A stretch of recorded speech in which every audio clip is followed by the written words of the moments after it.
Honestly, the Friday night game was a lot different than I thought it was going to be, especially as tight as the Thursday night game was. But, Siselski had a great game for Bremen, and they came out on top. Tonight, you got LaVille, a team that seems to have found a few things over the past couple of weeks. It had a slow start, but they're starting to roll. They've got some things figured out, it looks like. Well, and they're getting ready for tournament, both teams here.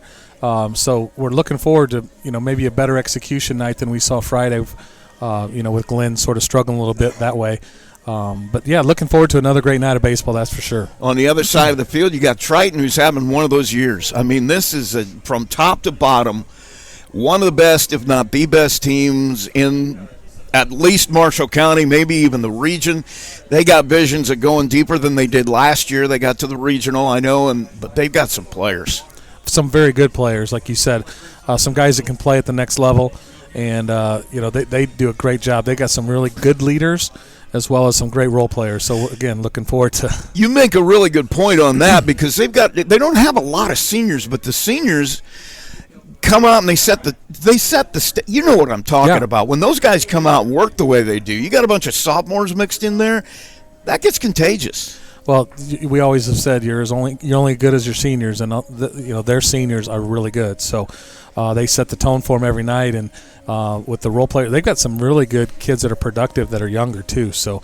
We're set, hopefully we're going to see a great ball game tonight. Yeah, I was talking to Mark Elliott earlier today. I said, man, you got to sleep pretty good at night knowing you got 4 sophomore starters that are just really, really good. You got he's got a good program set up over there. And he's a game away from being in the game last Friday. Yep. I mean, he had a great season. He's turned his attention toward the sectional and making sure they're healthy and ready to go. Let's take a break. When we come back, we'll talk to Mark Elliott in just a moment. You're listening to Max 98.3 coverage of baseball action. It's LaVille and Triton at Four Winds Field here in South Bend. Coke Zero is now Coke Zero Sugar with great Coke taste. Some people were excited to hear the news. Some were skeptical. So we're not going to have the star of the show you're watching come out and say, "You'll love it." No special jingle written by this week's hottest pop star. No famous internet celebs who happen to be holding the label just so. Okay, maybe just one little pour shot. The only thing that will make you believe Coke Zero Sugar has great Coke taste is trying it yourself. Ice cold Coke Zero Sugar. Try one today. MCF got its start in 2018 with one goal: bring fast, reliable fiber internet to Marshall County. Today, we offer lightning fast speeds, equal upload and download with no contracts and no install fees. Whether you're working from home or streaming all night, Marshall County Fiber keeps you connected. We might be the new kid on the block, but we're growing fast, just like our internet. Visit marshallfiber.com or call 574-223-2191. MCF, making rural connections possible. Absolute Plumbing, Heating, Cooling of Plymouth has become one of the leading service companies in northern Indiana. Serving Marshall, Stark, St. Joe, Fulton, LaPorte, Elkhart, and Kosciuszko County since 2014. They specialize in residential, commercial plumbing, heating, and cooling services. They also handle drain cleaning, water heater repair, commercial refrigeration, furnaces, generators, and much more. And they're the area's only York brand dealer. That's why Michiana has made Absolute Heating and Cooling their one-stop shop for service needs. Locally owned and operated with over 20 years of experience in the trade. Visit their website at absolutephc.com for complete service information. Absolute Plumbing, Heating, and Cooling, the area's top York brand dealer.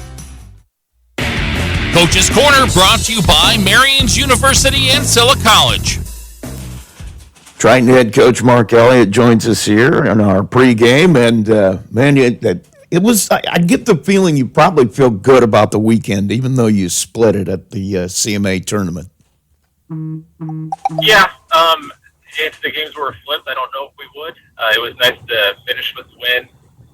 Boone Grove, let me tell you, man, they can hit. So coming in there, they surprised us. I was talking to their coach a little bit after the game, and he was like, "We have not hit like that all year." So he said he had a come to Jesus meeting with him before the game, and whatever he did, we need some of that. Every team could use a little bit of that because they were impressive. Yeah, but don't you always hear that after that? Oh, we've never hit like that all year. Right.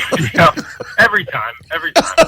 It becomes a weird situation on a tournament like that on a Saturday because, you want to play, and for your position players, it's fantastic. But then you got to stress out over, okay, we're probably not going to throw somebody who we're going to use in the conference. How deep do we want to go with this guy? Because we may need him next week. I mean, that becomes a big question. Yeah, definitely managing that part is the toughest piece. And luckily for us, we're done with conference. We don't have a conference tournament or anything like that. So we had finished that Tuesday leading into the weekend. So we kind of had everybody available going into our game Thursday against Wawasee. And we threw Bingaman, our number one, against them, just a bigger 3A school. We were hoping to keep him pitch count available for the weekend. And that was just a close game. They were, again, a 2-win team that played us way tougher than what their record shows. We ended up winning that one in extra innings, scoring 3 in the bottom of the 8th to win it. So Bingaman went over. We didn't have him available Saturday. And then the real tricky part, I think, was you look at the teams on paper and you say, okay, who do you think the best team is? And I thought it was CMA. And so we were like, okay, we want to save our better pitcher of the two that we're going to start for game 2, assuming we can win the first one.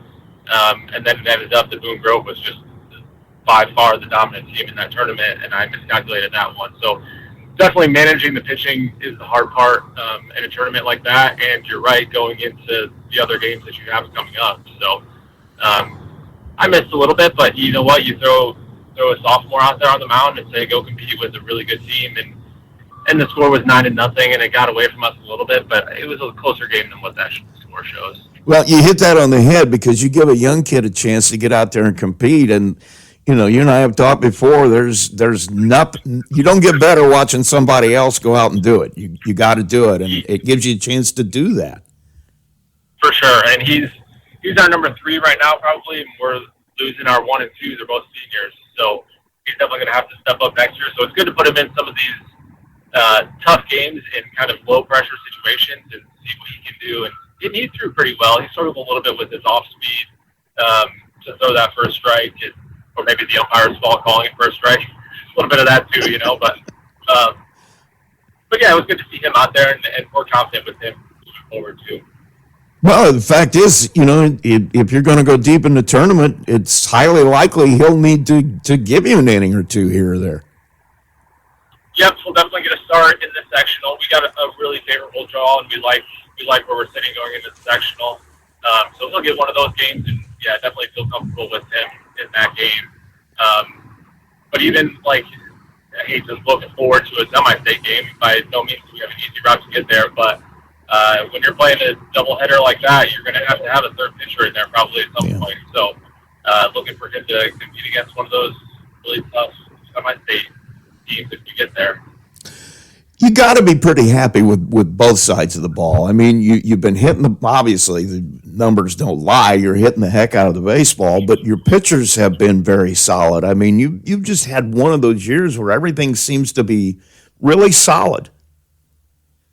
Yeah, I agree. And coming into the year, we knew that pitching was going to be our strength. We lost our number 4, I think, last year, senior. So had a ton of innings coming back, and obviously our 1 and 2 were the same guys as last year. So pitching was a strength. Hitting last year was good, but we started 5 freshmen. So then you're hoping they take that leap and keep developing, and they definitely did. So I feel really good for a 1A school. Like, our lineup 1 through 9 is pretty solid. Usually you have a couple of soft spots in there, and I don't feel like we really have an easy out through our lineup. Even that Wawasee game, it was kind of the bottom of the order that got us going both of the innings that we scored in. It was 7 or 8 holes that led off the inning and got on base and kept things moving for the top of the order that got them in. So, yeah, that's been good. Defensively, we're pretty solid. You know, again, only losing one senior, you kind of have a lot of familiarity with the roles that you're playing. The scary part, maybe, for other teams is that I don't feel like we played very many complete games where we have it all working at the same time. I feel like if our pitchers are on and we're hitting well, then we're going to make a couple errors and end up being a close game, or we don't swing it super well and our pitchers are dominant and it ends up being a super close game, and when I feel like we could have scored a lot of runs. So it's only been a couple games that we put it all together, but yeah, the pieces are all there for sure for us to be successful. You also, earlier you mentioned you started 5 freshmen a year ago. There are 5 sophomores this year. They've only gotten better. You got to feel really good about the state of your program right now, too, because you got a nice mix of veterans and young guys, and they just keep getting better. Yeah, 100%. And these seniors have really laid the foundation for all of that. There's only 3 of them, but they have so much talent and so much like desire that when they show up and they put that work in every day, those freshmen last year, now sophomores, just look at the way they do things and emulate it, and they're the same way now. So they just approach it every day as kind of a job, like come in here and get better and take it serious, have fun doing it, but they know what they need to do. And yeah, the seniors have led that. It's going to hurt to lose those 3 seniors, and we're losing a lot of innings. I don't want to think about that yet. Well, you don't have to. That's the good news. Yeah. Let's talk a little bit about LaVille tonight. The last time I talked to Brian, he was kind of surprised. I mean, I said, well, you got a lot of young guys. He says, yeah, but our roster is better than we're showing. We can play better than what we're showing. And it seems like they've started to figure some things out. Yeah, I actually teach at LaVille. Oh, yeah. So I'm in the classroom with a lot of those kids day to day, and just hearing them talk about the players early in the season, the guys that they have in those spots, and I'm familiar with them, and I'm like, these guys aren't the 1-8 team or whatever they started out at. Yeah.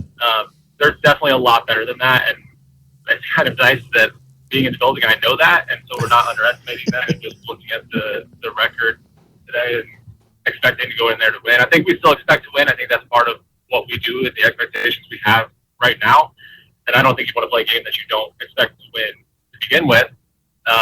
But yeah, we know that they're going to put up a fight, and we're going to come ready to play. Well, teaching over there, as well as I do, if Braden Schwitz is on the mound, they have a chance anytime he's throwing the ball. So, it depends. Do you have any idea who he's going to throw tonight? I think that's their guy. Yep, I think they're going with Braden Schwitz, and we're throwing Drew Bingaman. So it's going to be a really good pitching matchup on paper, which means it's probably going to be like a 10-9 game, the way those things end up. Well, it looks like they've started hitting the ball really well, too. I mean, they're over 300 as a team, if I'm looking at it, right? Yeah, that's a little bit scary. It's a little concerning. We still feel confident with Drew and the defense behind to kind of keep them in check. Yeah, but I expect it to be a low-scoring, close game. We got to find a way to manufacture some runs, I think, in this one. What do you think is going to be the key to you guys getting a win? I think for both teams, it's defense. We both had games where the errors stack up and they make it hard to compete. And if we're expecting the pitchers to be as good as we are, then 1 or 2 mistakes on defense could really cost you in this one. Well, Coach, I want to thank you for taking the time. I'll let you get to the bus, and I guess we'll see you in a couple hours. Sounds good. Thanks, Rusty. Thanks for having me on again. Not a problem. It's Mark Elliott, head coach at Triton. There's a trend happening around the educational world. More and more high school graduates are attending smaller community colleges to start their educational journey. At Marian University's Ancilla College, we welcome students from all walks of life. The opportunities at Marian University are endless, from living on campus to being a collegiate student-athlete. From day one, your professors will help you create a plan for a success at Marian and beyond. Find out more about Marian University's Ancilla College through our website at marian.edu/Ancilla today. Johnson Danielson Funeral Home has proudly served the Plymouth community since 1879. Today, our dedicated team continues a tradition of compassionate care supporting families throughout Marshall County. Whether you're planning ahead or honoring a loved one, Johnson Danielson offers a range of personalized options, from burial and cremation packages to flexible pre-planning solutions and helpful planning checklists. This is Jamie Beckwith. Our experienced and caring staff are available for you 24 hours a day, ready to guide you every step of the way. Simply call 574-936-2829. To learn more about our services, visit johnson-danielson.com. Johnson Danielson Funeral Home, service beyond the expectation. At Marshall County REMC, They are more than just your electric provider. They're your neighbors, your partners, and your connection to a brighter future. Since 1936, they have been powering homes, farms, and businesses with reliable service, innovative energy solutions, and a commitment to our community that never wavers. It's not just about keeping the lights on.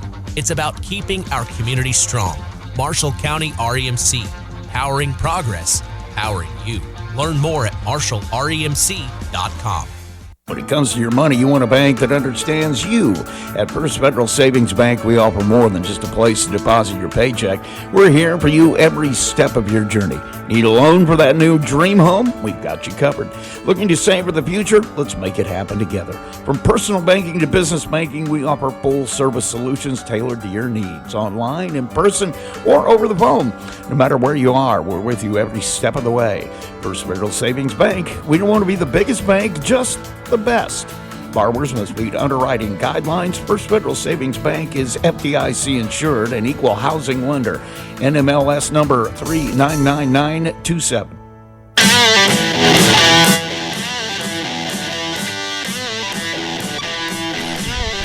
And welcome back live, Four Winds Field in South Bend. Rusty Nixon along with Tony Plotho. I'm sorry, man. I almost said Peyton Skirvin, and I know that would have brought tears to everybody's eyes. We're getting ready to start. Let's run down the starting lineup for you really quick. The batting order for LaVille: Beandre Gonzalez, the center fielder, leading off. Lucas Underwood, shortstop, bats second. Braden Schwitz, the pitcher, bats third. In the fourth spot, Brayton Foster, a third baseman. Kyler Christie, first baseman, bats fifth. The sixth-place hitter, Colton Schwitz, the left fielder. Landon Swihart's at second base. He bats seventh.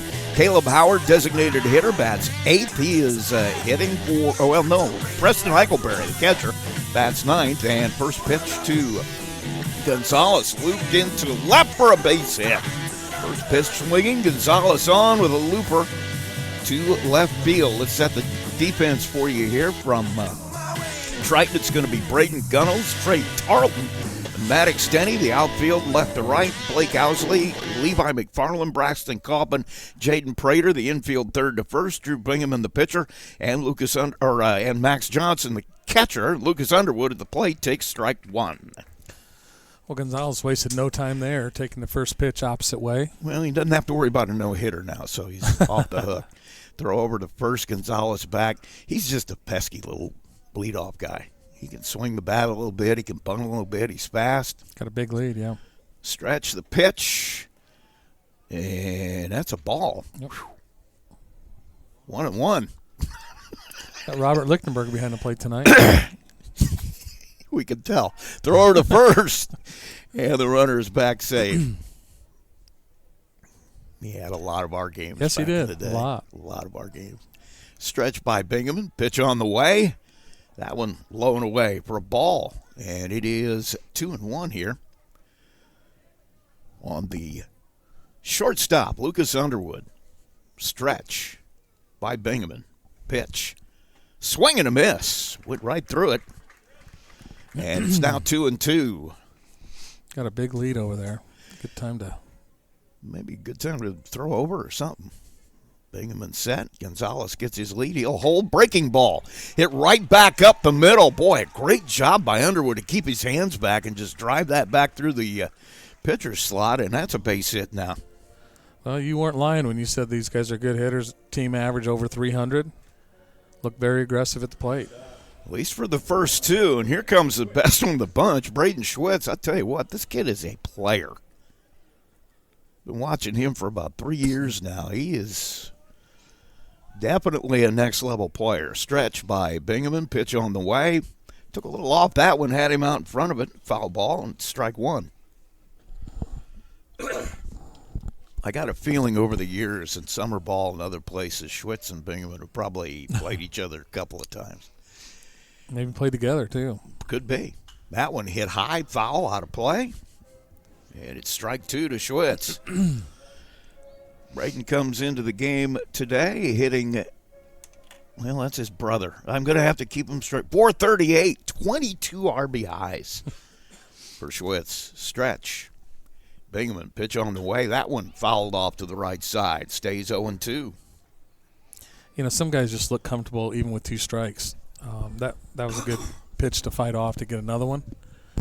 He's taken 2 pretty good swings at some pretty good pitches, and as a result, he keeps the at-bat alive. Runners on first and second get their leads. Ooh, Breaking pitch right back to the pitcher. Oh, wow. I don't even think Drew knew he had it. Well, it's a good thing he did. It is, but not for LaVille. No, his comeback that would have hurt him. Yeah, what a great play. Almost had time to get a triple play. That runner on first was just halfway. You could see where he turned around down there. Wow. So the force out at second, double play, They throw got to him. first, and they picked off the runner at first, Underwood. So first Bingaman, baseman, Rusty, stayed way behind him, and then they came in behind on the throw. the old pickoff play. So great job defensively for Triton as they get out of that inning after a couple of LaVille hits. We head to the bottom half of the inning. Triton come to the bat. We have no score. Johnson Danielson Funeral Home has proudly served the Plymouth community since 1879. Today, our dedicated team continues a tradition of compassionate care supporting families throughout Marshall County. Whether you're planning ahead or honoring a loved one, Johnson Danielson offers a range of personalized options from burial and cremation packages to flexible pre-planning solutions and helpful planning checklists. This is Jamie Beckwith. Our experienced and caring staff are available for you 24 hours a day, ready to guide you every step of the way. Simply call 574-936-2829. To learn more about our services, visit johnson-danielson.com. Johnson Danielson Funeral Home, service beyond the expectation.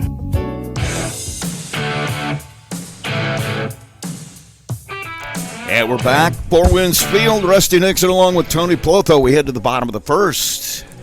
And we'll see the starting lineup here. Starting pitcher Braden Schwitz. We'll see Drew Bingaman leading off. For the Trojans, it'll be Levi McFarland, the shortstop, batting second. Braxton Kaufman, the second baseman, hits third. Max Johnson, the catcher, bats fourth. Maddox Denny, the right fielder, will bat in the 5 spot. Jaden Prater, first baseman, hits sixth. Blake Owsley, the third baseman, bats seventh. Braden Gunnels, left fielder, is hitting eighth, and batting ninth. Trey Tarleton, the center fielder. Defense for LaVille behind Schwitz is Colton Schwitz. Andre Gonzalez, Izzy Miller, outfield left to right. Braden Foster, Lucas Underwood, Landon Swihart, Kyler Christie, third to first. Schwitz and Preston Eichelberry is the battery today. Braden comes into the game 1-5, 7 appearances. Has 1 save, 6.2 ERA. That's really uncharacteristic of him. And he will face off against his counterpart, Bingaman, coming to the plate. He's only hitting, 500? 515, yeah. Struggling a little bit as senior year. Yeah, I don't know. He probably needs to spend a little more time on the tee, I think. He is now the all-time leader in hits and doubles at Triton. And that, you remember some of the players we've seen. That's saying something. A couple of pros have played in that period of time. Pitch on the way. Fastball fouled back, and it's strike one. Well, both teams look very aggressive at the plate right now. That's how you get a 300 batting average as a team. Yeah, better my hit goodness. strikes. Schwitz will work out of the stretch here. Pitch, breaking ball. Got him to chase it a little bit. Good pitch by Schwitz, and Bingaman down count now 0-2. Bottom of the first, no score. Braden Schwitz ready. Fastball low and away, and that is a ball, 1-2. Try to get him to extend the strike zone a little bit. Drew having nothing to do with it. Stretch. Pitch on the way. Breaking ball. Once again, almost stayed fair. Just bounces foul down the third baseline. But once again, Underwood did the same thing, got a base hit out of it in the first, but Bingaman just keeps his hands back and just. Well, and that was he saved himself. Yeah, he it was did. One of those protective swings, and he almost doubled it down the line. Just kept his hands back. He'd step, but you're still in play if you keep your hands back. Stretch. Pitch. Fastball just outside. We go to 2-2. That's when fans get upset because the catcher was set up perfectly out there, just off the plate. And he hit the glove. Stretch. Schwitz. Pitch on the way. Left that one up a little bit. A little bit of a breaker, but got back into his count. Back to a 3-2 now. Bingaman Right-handed hitter, ready to go. Schwitz, pitch on the way. Fastball, chop the third. Oh. Foster's going to get it foul. Looked like that was going to be a base hit. It's one of those high choppers down the third baseline. Are they going to call that fair? No. I was going to say, I thought he called it foul. Nobody's moving like it is. Now Drew's going to come back. He already had that, already taken off the batting gloves, ready to run the bases, but he's going to have to come back and swing. Foster got that in foul territory. Now, if he'd had a foot in fair territory, really it would have been a different call. Where he was standing. And it's good he did, because there was no way he was going to throw out Bingaman at first base. Pitch on the way. That one hit high in the air to left. It's in the gap. Gonzalez running and running, and now he overruns it, and it's going to be down and going in at second, Drew Bingaman. Well, we saw that Friday with a couple early real high fly balls where people overran it. Some really good players overran the ball. And Gonzalez got there in plenty of time, but he just overran the ball, and it dropped on the right side of him. You know what I think it is, especially early on for an outfielder? He probably ran further on that ball than he would have run if he'd run all the way to the you know what I'm saying? It was a long run, and I think he probably just thought, wow. You get lost in space, I guess. Bingaman with the lead at second. He's got a nice one. And the first pitch here to Levi McFarland is a ball. This kid's a sophomore. He is going to be a player. Where I'm sitting, the left fielder's toward the line. Yeah. Left field line, in the center field, you can't even see him from where I'm sitting. He's over. He's over in right center. That one hit high in the air to the third base side. Catcher going to chase it back, and guess it wasn't the third base side. That was straight back, ladies and gentlemen. So foul out of play. Now you know why I never played catcher. Those things that come off, and that's out in the outfield. I don't have to chase it. Well, McFarland's got one more pitch, try to get him over to third, and then take care of your at bat. Stretch by Schwitz. He'll check the runner at second base. Real nice lead out there. Now he's going to turn and not throw just to make him go back. Bingaman will come back off, and Schwitz back ready to throw. He's set. Pitch on the way. Fastball hit high in the air. I think it's going to stay in the infield as Underwood's going to call for it, and he'll put it away. Called off Colton Schwitz, was coming on hard, but Underwood able to just drift back a bit, makes the play, and there's one down. Yeah, McFarland's probably disappointed himself not getting that to the right side. He still had another strike to try to get that hit, but he probably should have given himself up and got that runner to third. I think he saw what he wanted on that pitch, though. Just I think missed he was just trying to got under it. Drive it. Now Bingaman lead at second. Schwitz ready to go. He'll check the runner. Pitch on the way. Breaking ball almost hit him. When I was looking up stats, Rusty, does Bingaman have like 20 stolen bases? Oh, I believe it, yeah. I don't see it on here, but I remember looking at stolen bases. I think he's close to 20. He can run. Now at the plate is Braxton Kaufman, turning a throw back to second, back in plenty of time. Kaufman having another year. He's having a year. He's a heck of a player. They got two guys. Definitely, he's going to play at the next level. There's no doubt about that. He's also their number 2 pitcher. Stretch. 22 RBIs. That's a lot. Yeah. That one in the dirt gets away from Michael Berry, and Bingaman not a hesitation at all. Yep. He'll be standing on third. As soon as he saw that hit the dirt, he was off. Went behind the umpire. So now the first run of the game is 90 feet away. And Braxton Kaufman with a 2-0 count. Good hitter's count to a good hitter. Stretch by Schwitz. Pitch on the way. Just off the outside corner. Goes to 3-0 now. Infield's back, first inning. Third baseman's even with him. Yeah, you're playing to get the out here for sure. Keep out of the big inning. Fastball hit to the right side, right between the second baseman and the shortstop. Great job of hitting. Gets an RBI for Kaufman. His 23rd of the year. Yeah, he's not having a bad year. So he's aboard at first base. Max Johnson comes to the plate, the catcher. He's just a sophomore. I was impressed with him last year. He is literally when you see the word catcher, it's his picture that's in the dictionary. So, okay, I'm looking at this. Pitch on the way, that one. Well, he's got 25 RBI as a sophomore.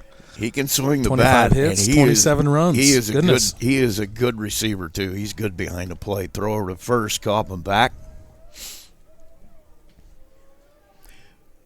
1-0 the count. One out here in the bottom of the first. Triton with a 1-0 lead. Breaking ball. Check swing, gets away from the catcher, and Kaufman will move up to second base. Now the question is, are they going to ask? Because right now I think it's a ball, but it was a check swing. Called it, and they did not ask. And the umpire out there just said he thought he was. Don't ask me. I'm going to say you didn't. Yeah. So it is ball one. And the runner now at second base on the pass ball. Schwitz trying to get out of trouble here. Pitch on the way. Pass ball fouled straight back to the screen. He was right on that one. Maddox Denny, right fielder, waiting on deck. I think he's got about 25 RBIs. No, he's only got 30. Oh, he's only got 30. Is that all? Johnson steps back in. When you got all these guys on base in front of you, it's a little easier to drive runners in. Pitch on the way. That one up and almost got him. Going to be a ball. 2-1. 1-0 the score. 2-2. 2-2? I missed one somewhere. So we got back into from the 1-2. Okay. That one stays up. We go to 3-2. This guy's working back and getting in nice counts again. Got good plate discipline. They're not chasing much right now. Schwitz ready. Pitch on the way. Fastball grounded to third. That's going to be tough, and it eats up Foster. Little weird hop at the end of it. His throw to first gets away from the first baseman, Christie, and that'll send Johnson to second. So a couple of costly errors. Foster just got caught between hops and then throwing the dirt. Christie couldn't handle it. It hit the lip. It bobbled off his glove. He probably shouldn't have thrown it. It ends up getting 2 errors on one play. The error for the hit. On the hit and then on the throw. I'm going to go to second. And Max Johnson will stay in and run at second. Well, this is how Denny gets his 30 RBIs, by getting runners on like this. Well, you're right. Left-hander Denny steps in. Runners at second and third. Pitch on the way. Just outside for ball one. That's tough, as he made a great pitch. Jammed him inside and got a little ground ball. And has made a couple of pitches to get out of this. One away. Breaking ball. That misses outside. Well, good hitter's pitch here. 2-0 count, one out. Runners at second and third. Maddox Denny steps in, ready to go. Fastball hit high in the air, third base side. There'll be room. There's no Foster drifts over, and he'll make the catch. Yeah, you're right. I don't know where was Eichelberry going. He was at the dugout. Pitcher was right there, and third baseman. There's nobody covering home. First baseman was still at first. Lichtenberger had a good play if they made a throw to him. Yeah, he was right there. You know, I'm looking at both their outfielders. Like, they're both on the lines, right field and left field. That center fielder, Gonzalez, has got a long way to go. He's on an island. Schwitz ready. Be happy getting out of this with just one. He's got 2 outs now. Breaking ball. Going to be called strike to Jaden Prater. Prater, the first baseman. First at-bat today. Runners in scoring position here with 2 outs, a 1-0 Triton lead. Schwitz ready. Pitch on the way. Fastball. Downstairs. Ball one. Kind of a cloudy day today. Yeah. Wasn't sure we were going to get the play. I'm really glad it held off. I love being up here. Pitch by Schwitz. That one's upstairs for a ball. This is a really, we talked about it Friday. This is a wonderful facility. And I honestly, South Bend Cubs, there's a lot of major league organizations that could learn some things from the way they run this team. That stays up and in. This is really a solid organization from top to bottom. from the players to the people who take care of the field. I mean, it's the owner ready to put money into this. That stays up. Ball 4. So bases are loaded now. And the third baseman coming to the plate, that's Blake Ousley. 319 hitter, hitting in the number 7 spot. With only 24 RBIs. Only 24? So you've got 4 guys with 20 or more. Yeah. And then you had the guy who just walked, Prater, has 18. He had an opportunity to get 2 and drive in, get his 20th RBI. You're talking about a lot of clutch hitting. I always look at RBIs. That one hit right back up the middle. Second baseman's going to have a play. He'll throw over to first. So Landon Swihart eats that one up, throws it over to Christie, and it's out number 3. But Triton able to put one across, and they got to be happy it wasn't worth it. I'm just going to go to break. How would that be? We will be back, I think. Zero sugar with great Coke taste. Some people were excited to hear the news. Some were skeptical. So we're not going to have the star of the show you're watching come out and say, "You'll love it." No special jingle written by this week's hottest pop star. No famous internet celebs who happen to be holding the label just so. Okay, maybe just one little pour shot. The only thing that will make you believe Coke Zero Sugar has great Coke taste is trying it yourself. Ice cold Coke Zero Sugar. Try one today.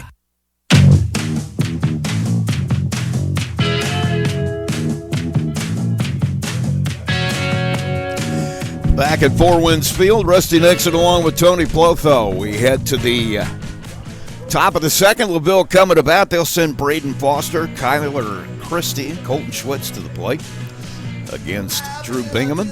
Both pitchers actually minimized damage, got out of some tough situations there. Binghamton he had a line shot right at his neck that he caught, almost had a triple play, and then picked the guy off before the next pitch. So he'll come up with the 4-hitter who was standing at the plate when that pickoff happened, and Foster. He swings a good bat. And obviously Schwitz got out of a bases loaded. There were 2 outs, but second and third with 1 out.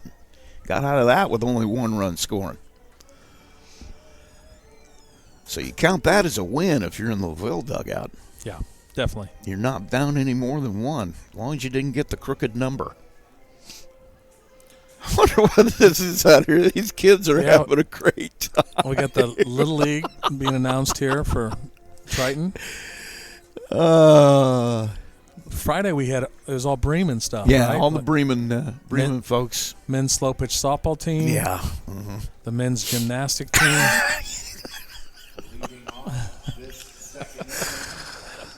Bremen known for their gymnastics team.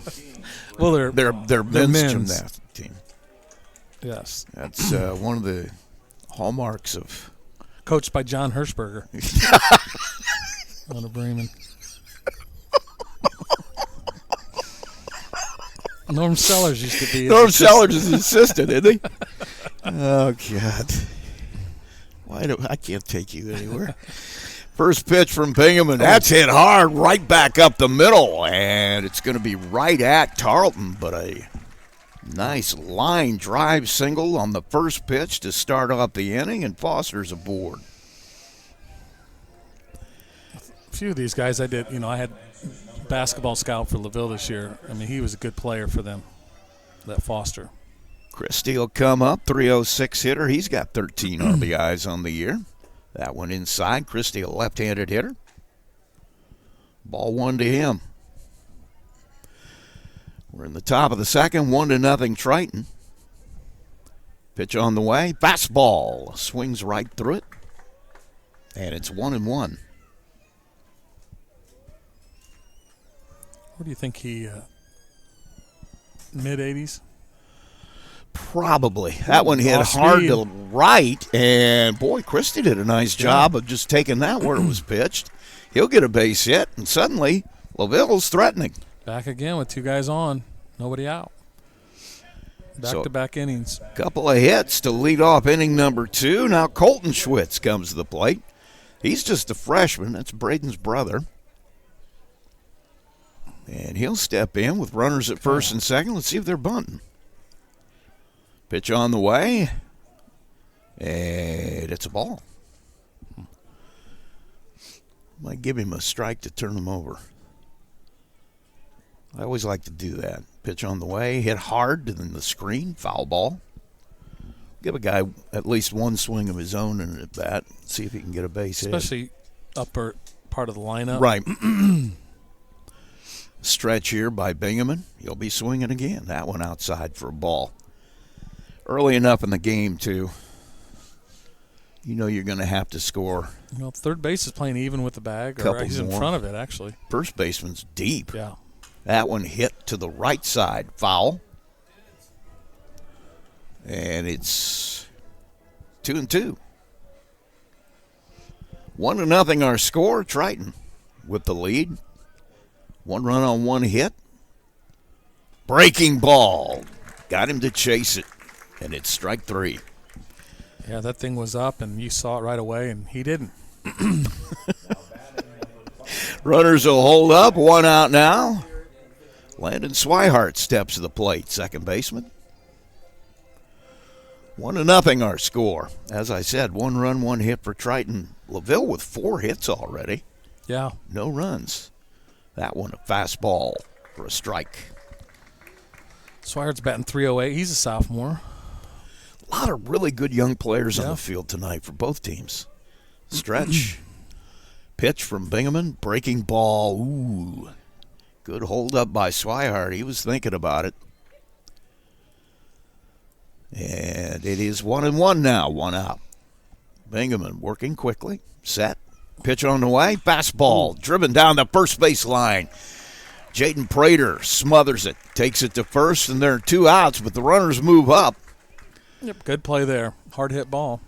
That is the right play. Get your out. And now with 2 outs, the designated hitter, Howard, comes to the plate. Runners at second and third, 2 outs, left-hander, Caleb Howard waiting. Pitch on the way, breaking ball, stays upstairs, ball 1. Boy, both pitchers been upstairs with that breaking ball a little bit here early. Doesn't surprise me actually that much, but Early pitch on the way. Yeah, guys that throw hard, they have a little trouble finding that pitch until they get a little bit less strong later in the game. 2-0 now to Howard. Fastball, that one low and in, and ball 3. Caleb Howard. Or if you're Bingaman, you don't want to lose him here. Absolutely not. Comes in batting .156. Preston Eichelberry waiting on deck. Here's a strike. That's the other part of that. You'll have to face Eichelberry. Even if you get him, then you've turned the order over. You're going to be facing the leadoff man to start the next inning. Stretch, pitch, fouled off Howard. Took it out of the glove there. Fastball. Took it to the left side. And we've gone to 3-2.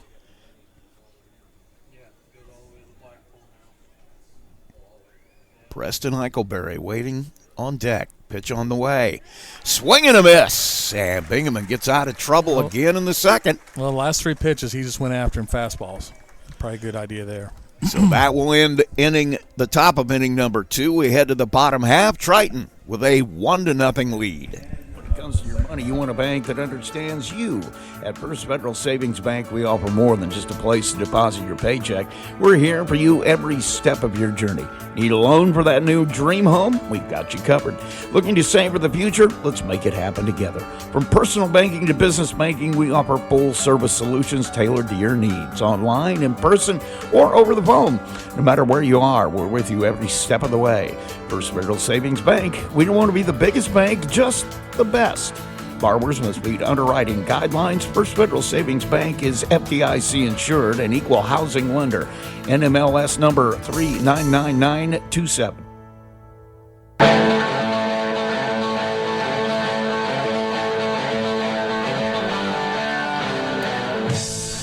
Back at Four Winds Field, Rusty Nixon along with Tony Plotho. We head to the bottom of the second. It'll be Braden Gunnels, Trey Tarleton in the top of the Triton order with Drew Bingaman. Coming on to face Braden Schwitz here in the second. Not quite as many folks as were here on Friday night, but it is a Monday. Yeah, Friday you had, this lower level was really nice, filled up. And totally full. It was a great night. This has turned into a great night. Yeah, it has. Well, I think this is neat that they get a chance to play here. I would have enjoyed that when I was a player, but they didn't have the South Bend White Sox then. Or I guess it was the White Sox first, then right. the Silverhawks, and now the Cubs. So they've gone through 3 different organizations here. This is the high A team for the Cubs, too. They send their top it's fun looking around prospects. The people that were here. Yeah. You got Zobrist, you got Matt Shaw, you have PCA. They're all started here. All of them on that Zobrist roster. had rehab. Jason Hayward rehab down here. Yep. Stretch by Schwitz. First pitch swinging is Gunnels. Is going to go over towards the dugout and just out of the reach of Eichelberry, who dangerously close to going into that dugout. Well, he got to the fence, and then he came back. It came back on him a little bit. That's one thing catchers got to understand, too. That ball's going to drift back to the infield. Whenever it's a foul back, it's coming back towards you a little bit. So you got to play a little bit behind it. That's why you see some of the interesting catches you see. It's got that kind of spin on it. Stretch. Pitch on the way. Plunked him. Didn't get quite enough bite on that curveball, and the left fielder Gunnels will go to first base. Those are things that come back and haunt you, right? Foul ball should have probably been an out. Now he's on base. Trey Tarleton will step in. Center fielder. And he will face Schwitz, the runner at first, and nobody out. That's the thing good teams will take advantage of. They will. Hit to center. Gonzalez going to have a play on it. He'll put it away easily. It's hit right at him. Yeah. Hit pretty well, but good contact. Right at the center fielder. So there's one away. Now we have the top of the order. Drew Bingaman comes up. Reached on an error his first time.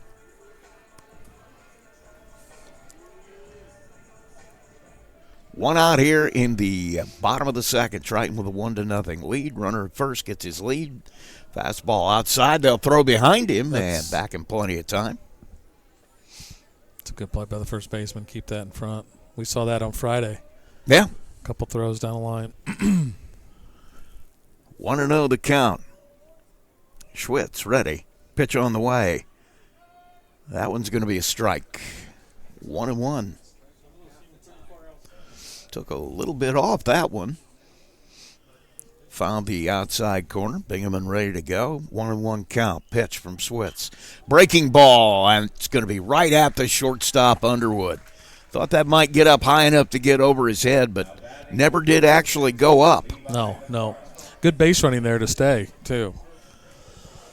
Not be doubled off. No, we always used to teach. Freeze if you see it on the line in the infield until you know it's on the ground. McFarland comes up, runner at first. 2 outs now. Schwitz ready, pitch on the way. That one hit like a shot right through the gap at short and third. Base hit for McFarland. First pitch swinging, drilled it right in that hole there at short and third. So runners now at first and second. Braxton Kaufman steps in. He singled his first time. Drove in the first run. Chance to do it here with 2 outs. Runner at second is Braden Gunnels. Got there when he got hit by a pitch. Now Kaufman ready to go. Pitch. Breaking ball. Takes it for strike 1. It's a good start. Good hitter up. You can throw that curveball for a strike. It's good first pitch. That is. Schwitz finally gets one he likes. He'll come set. He'll come to the plate. That one outside on the fastball. 1-1. We're in the bottom of the second, a 1-0 Triton lead. Great lead at first. Kaufman ready to go. Pitch. Swing and a miss on a breaking ball. They throw behind the runner and it's down the right field line. The runner at second, Gunnels, didn't see it get by the first baseman, so he's only able to move up to third. But thrown behind the runner there, and with 2 strikes, now runners at the corners. Well, the first throw down was the first baseman made a great play, so it didn't go down the line. This one, it was too low. It was in the dirt, and it got by. His glove actually came off. Yeah, it did. So McFarland's at first, Gunnels at third. Let's see what they try to do. 2 strikes. Good hitter at the plate, but he's going to have to stay alive here, Kaufman. Good lead. See if they try to steal a run also. Stretch, and Schwitz will step off. Well, it's 1 and 2, so they're not going to worry too 1 much. and 2, yeah. Not much you can do here, really. I mean, you can still run. Now they're going to do that walk-off, step off. And now Schwitz will throw behind the runner. They're going to have to decide. And now the runner at third will take off. They drop the throw, and the run will score. Schwitz did that move that Harry Carey used to say, that hasn't worked since the Carthaginians invaded Rome. But they didn't care that it worked because I think they were going to, they were stealing it anyway. So it worked as a walk-off. McFarland did his job. He got caught in the rundown long enough for Gunnels to get to the plate, and so Triton steals one. And makes it 2-0. Remember, we always tried to get it to our second baseman or shortstop. So that they're running one way. Exactly. Let them make the decision. Swing and a miss, strike 3. But the damage is done on the bases as Triton's able to steal a run here in the second. And we head to the top of the third. Trojans lead it 2-0. You're listening to Max 98.3 coverage of high school baseball. There's a trend happening around the educational world. More and more high school graduates are attending smaller community colleges to start their educational journey. At Marion University's Ancilla College, we welcome students from all walks of life. The opportunities at Marion University are endless, from living on campus to being a collegiate student athlete. From day one, your professors will help you create a plan for a success at Marion and beyond. Find out more about Marion University's Ancilla College through our website at marion.edu/Ancilla today.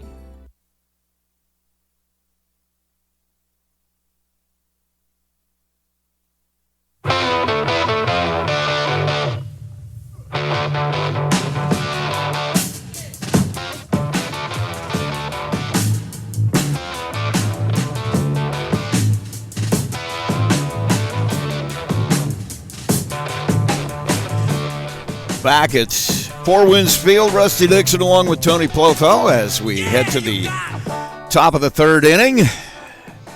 Just sorting out the errors here. Yeah. And 5 now on the board for LaVille. A couple in that inning. And so we will head to the bottom of the third. It's going to be Preston Eichelberry, the catcher. And then the top of the order for LaVille with Andre Gonzalez and Lucas Underwood against Drew Bingaman, who has been good enough so far. Yeah. Well, so Eichelberry, LaVille, the first 2 innings, first 2 guys lead off with hits, and they aren't able to put anything across. Actually, the difference in this game right now is Triton a little more solid on defensive execution. Yeah. Pitch on the way. Fastball. A little bit low and in. Ball 1. It's been kind of the game I thought it would be, though. Both teams putting the ball in play. You're not seeing any defensive swings. There's strike 1 to Eichelberry. Kind of expect that when you got 2 teams coming in hitting over 300 as a team. Pitch, breaking ball, got him to swing out in front of that one, and it's 1-2. What are you throwing him?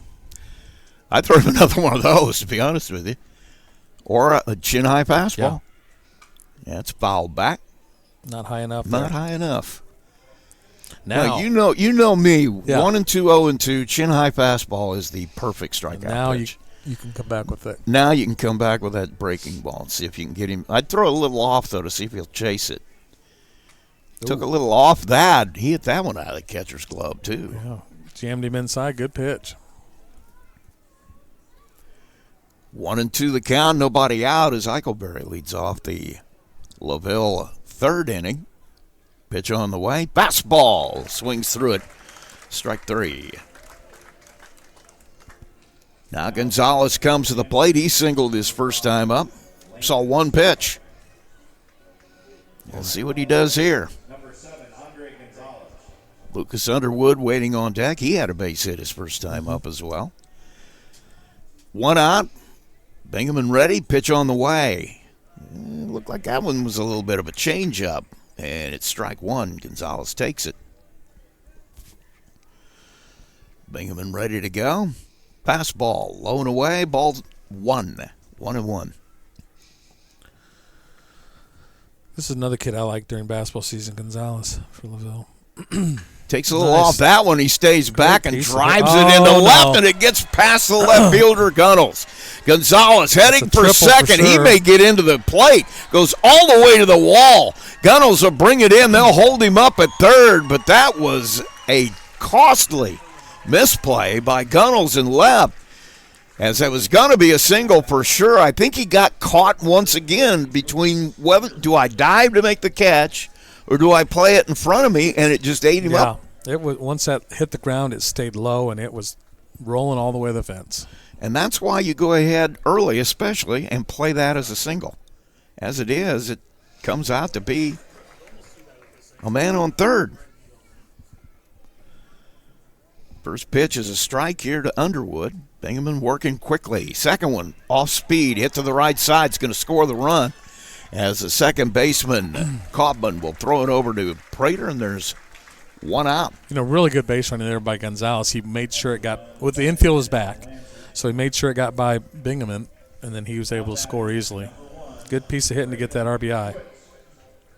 Take it to the right side. If you're a hitter, you get that. For goodness sakes, get your RBIs. Yep. Well, they took advantage of the air. Schwitz fouls it back for strike 1. And scored their first run. So 2-1 now. LaVille with 2 outs. Braden Schwitz at the plate. Bingaman. That one hit high. Foul ball right That's back land here. in our. There it is. Oh, go get it. Oh, you want me to go get it? Heck yeah. I'll go get it. You got to turn it in, but Rusty's going to get it. Look at that.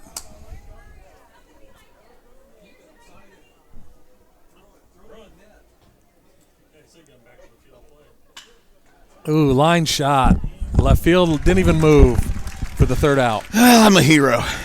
I just the look in your eye when you got that ball. I know. It was, and I handed it off to a little girl over here. It was just so cute. Well, you were so cute getting that. Thank you. So Schwitz lined out. Is that what you're telling me? He did, lined out to the left. I was busy making fans. So we'll take a quick break. We come back. It is 2-1. Triton with the lead, and we're headed to the bottom of the third.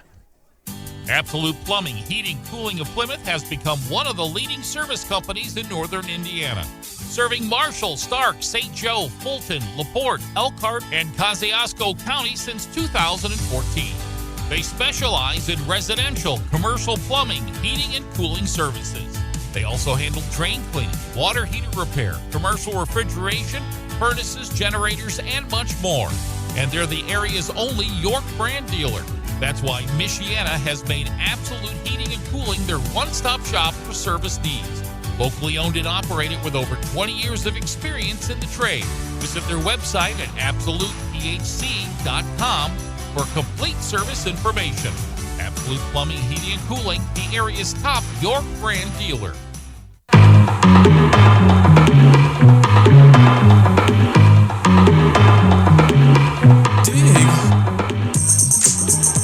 And we're back, Four Winds Field. We head to the bottom of the third inning. Triton holding a 2-1 lead over LaVille. Max Johnson, Maddox Denny, Jaden Prater will be the first 3 hitters. Groove. You're the jamming? groove is in the heart. If I'd known you were going to dance, man, we'd have done video. You need to show off those moves. 2-1 our score as we head to the bottom of the third. My daughters would be proud to see me dancing like that. Yeah, they would. They're probably changing their names. Pitch on the way from Schwitz. Takes a little off of it. It's outside for a ball.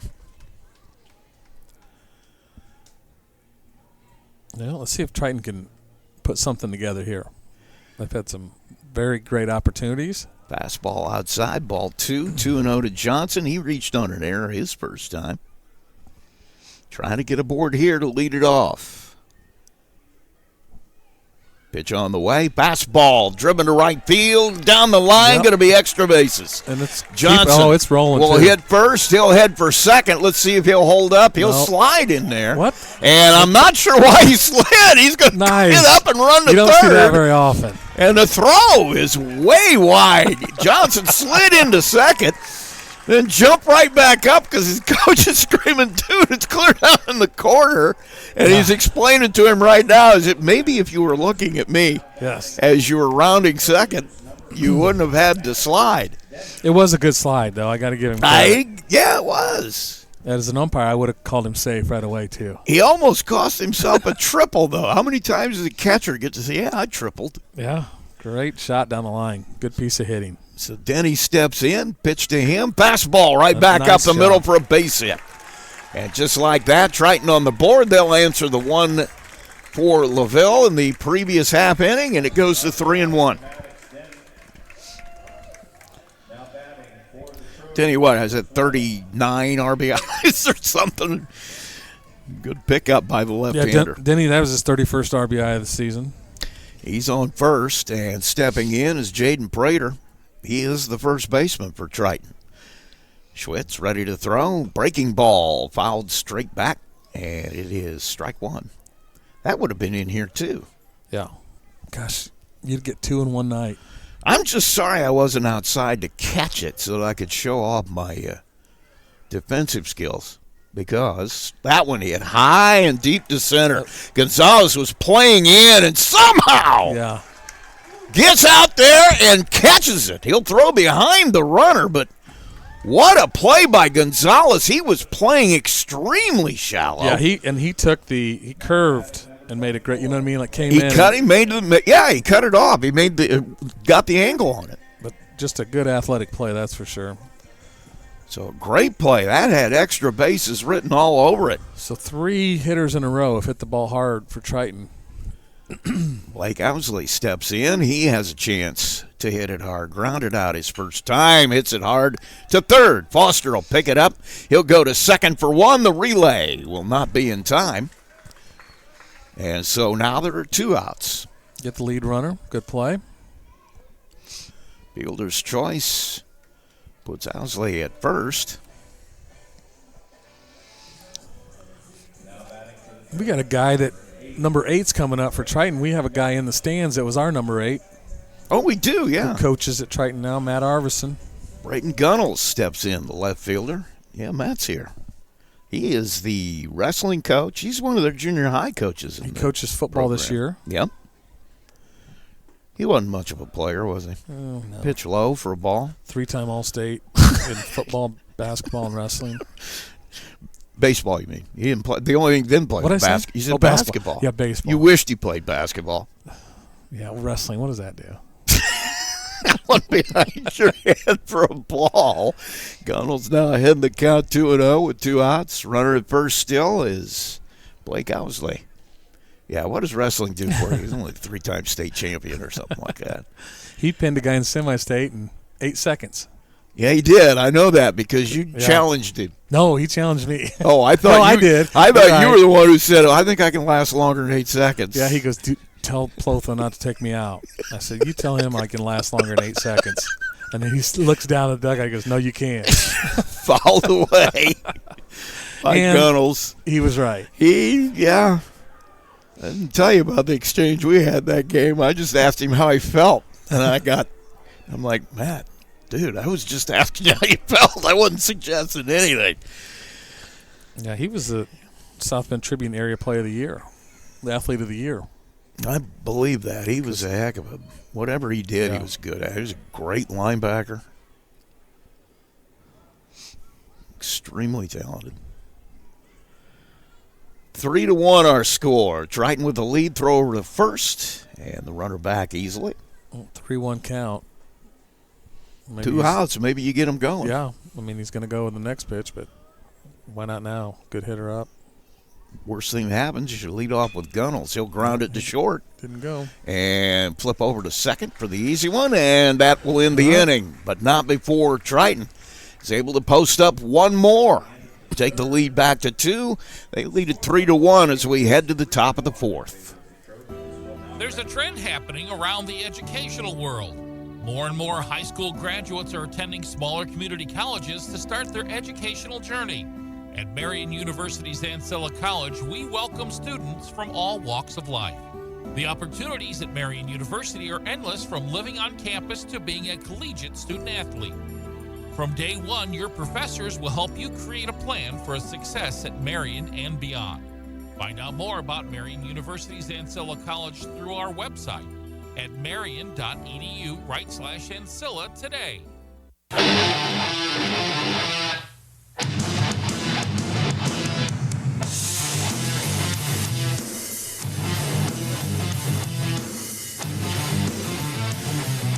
Back at Four Winds Field, Rusty Nixon with you along with Tony Plotho. As we head to the top of the 4th, it'll be Braden Foster, Kyler Christie, Colton Schwitz, the first 3 hitters here against Drew Bingaman, he's having a day. I knew he would. You wonder why he is as good as he is. You look at this number that we've talked about before, about this year. It's not this way. 68 strikeouts. Yes. 6 walks. I know. That is, what That's we were talking about unbelievable. what we were talking about Friday. Yeah. Our goal was always to have 3-1, and look what that is. 68 strikeouts to 6 walks. He's almost got more wins on the year than walks. Yeah, that's great in high school. That's unbelievable. And you wonder why a guy has success. Huh.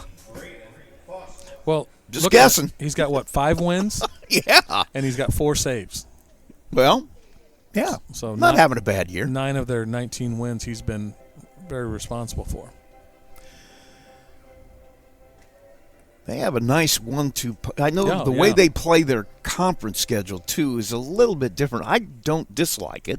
Pitch on the way, fastball bounces up there, ball 1. The back-to-back? Yeah, Thursday, Friday. And I like it for one reason. It makes you have 2 pitchers. That one, a fastball jams Foster, somehow fouls it off, strike 1. Just got to say that why would you not reward programs for developing players? Well, there was a time when the NLC considered that. Yeah.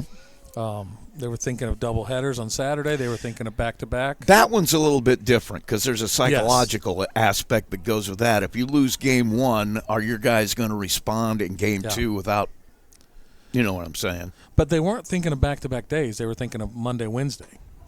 You know what I mean? Blown away for a ball. So if you play, it would achieve the same effect. So Friday, Monday. Yeah. 3-1 the count here to Foster. Singled his last time. He'll single this time. Kaufman got up out of the Earth's gravity, but not quite high enough. 2 good at-bats for Foster, though. 2 really good at-bats. Base hit right over the second baseman's head. Puts a runner on to start the inning. Kyler Christie comes up. I just remember the year that I don't even know why it came up at the state coaches thing where, well, we got to figure out a way so a team can get through the tournament with 1 pitcher. You remember that? Yeah. That one's hit to right. It's going to drop. Good play. Good base running. Great play by your right fielder, too. Heads up out there by Denny as he got to it and then was heads up enough to see he had a play on Foster who had to hold to wait for that to drop. I just couldn't believe they were suggesting. Well, and the rationale was the games were too lopsided in the state tournament, the second games. And I'm like, then develop another pitcher. What? So what'd they do? They went to a 1-game regional. Yeah. 2 games semi-state. And then you could throw your best pitcher in the state finals. Because you were having 12 to 10 state final games. That one, ground ball up the middle. Shortstop going to eat him up a little bit. Tough play. McFarland came in. Would have been a great play if he could have played that. It's going to run up his arm as he tries to make it, so a base hit. 3 straight hits, bases loaded. Seems like LaVille has done that put runners in scoring position every inning and not been able to produce until last inning. Now you got nobody out. Corners in. 8 hits now for LaVille. The stretch by Bingaman. Pitch on the way. Fastball. A little bit low for a ball.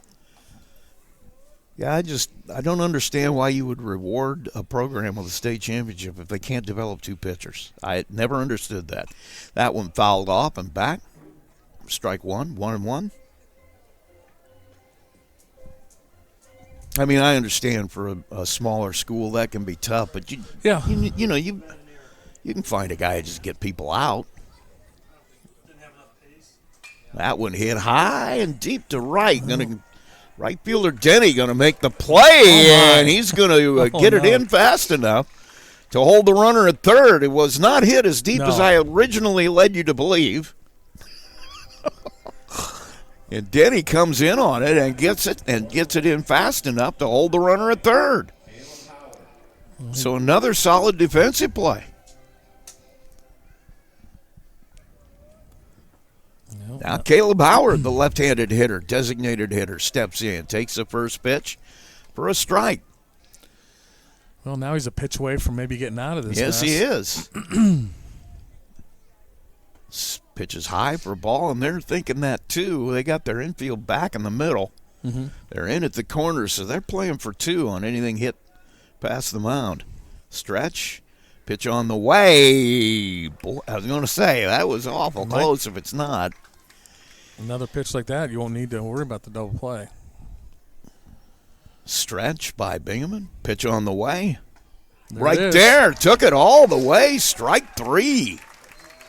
Fastball right down the chute. So Howard can't pull the string on it.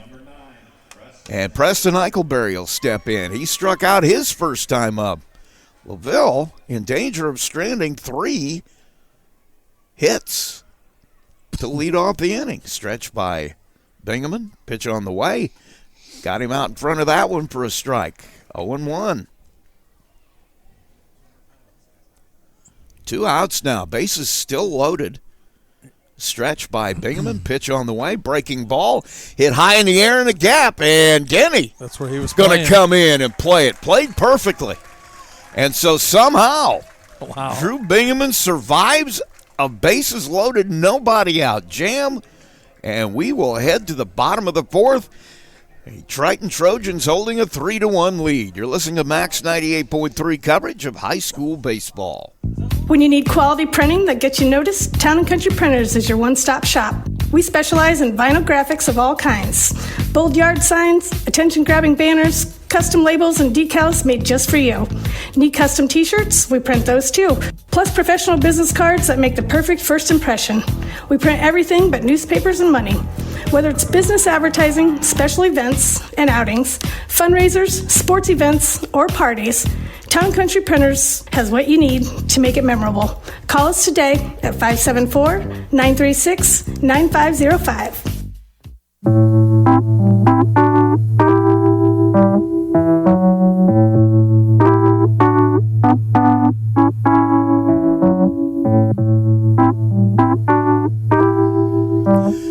Back at Four Winds Field, Rusty Nixon along with Tony Plothos. We head to the bottom of the 4th. Triton with a 3-1 lead over the LaVille Lancers. What a job of pitching there by Bingaman. Yeah, both these pitchers have really wiggled, pitched well. They got out of some jams, made some big pitches in tough situations. And so it's going to be the number 9 hitter, Trey Tarleton, the center fielder. Then the 1, 2, and 3, Drew Bingaman, Levi McFarland, and Braxton Coffin. For Mark Elliott's Trojans here. And getting number 4, 3-1 Triton lead. You know, you play some good music on this, but so does the South Bend Cubs. Oh, do they? They were playing music from Pitch Perfect, Will Hostrauser's favorite movie. Oh, okay. He's here tonight for LaVille. Athletic director. Kind of surprised you knew what that was from, but that's okay. When we went on Legion trips, Will would always bring play those that movies. Yeah, show tunes, I imagine. The Pitch Perfect 1, 2, and 3. Soundtrack from Pajama Game. foul ball. Strike one to Tarleton. Braden Schwitz set to go. Pitch on the way. That one fouled off. You know, he's retiring at the end of this year. I'm going to be really sad to see him go. Yeah. What a good job he's done over the years. Yeah. AD at LaVille, as we were talking about, is Will Ostrauser. He was at Glenn as a coach. Yep. At AD. He was at OD as the AD. Pitch on the way. That one. He coached a little bit outside for ball, 1-2. A lot of years with the American Legion teams. Coached one of my sons. And then he Coach was the Benji. football coach. Yep, he was football coach at LaVille. Very successful. Pitch on the way. Swing and a miss. Strike three as he pulls the string on that one and gets Tarleton out in front of it. That'll bring up Drew Bingaman. Bingaman on the day. 0 for 2. Reached on an error his first time. Flew out his second time. Stepping in for at-bat number 3 against Braden Schwitz. Stretch. Pitch from the right-hander. That one gets away. And it's ball 1. Schwitz with 2 strikeouts so far. Just 1 walk. Scattered 4 hits. You know, that's one of the reasons he's still in the game. I mean, with only 1 walk. Yep. You know, they're hitting their way on, and he's not giving them freebies. And ball 2 to Bingaman. Good hitters count here. As I say that, he gets behind. Stretch by Schwitz. That one hit high and deep to center. Gonzalez on his horse again and somehow runs it down again near the warning track. That had to be all of 380 feet. You know what I like about that is he didn't run with his glove in the air. He ran in a sprint until he got to a spot. Ran to a spot and then looked for it. That ball was hit well. It's exactly the way you teach it. And Gonzalez giving a clinic out there. Other than the one he overran. And once again, there's so much room out there. Yeah. You can get lost chasing something down that far. I know. Oh, really? Yeah, I played this game once or twice. McFarland looks at a curveball outside for a ball. Well, he's doing his job, keeping him in the game. And Gonzalez has helped him out there in center, that's for sure. Pitch on the way. Yeah, that was 2 extra base hits, maybe 2 home runs. Yeah, because if it goes all the way to the wall out there at 405, that's more than a double cut. That one hit right back up the middle, base hit. As McFarland is now 2 for 3 on the day. Another good job of hitting by him. Just take it where it's pitched and drive it right back up the middle. Now, Kaufman comes to the plate. He is 1 for 2. Singled, struck out his last time. Drove in the first run for the Trojans back in the first. Steps in here with a runner at first base and 2 out. Schwitz comes set. Yeah, He'll step off. He had taken a couple steps before the pitch. McFarland, another one who's been known to steal a base or 2. Just a sophomore. And he'll throw. He was leaning, and he's going to get back just in time. Schwitz made the they're telling him it's probably the B move. I don't think we've seen the A move yet, but that was close. Stretch, breaking ball up and in. They thought about throwing behind him. Well, he quick pitched that time. Did you see that? He couldn't get his lead and couldn't get his steps. Yeah. But once again, how could he? That is exactly what you teach a pitcher to do. That is just a really smart play. The stretch.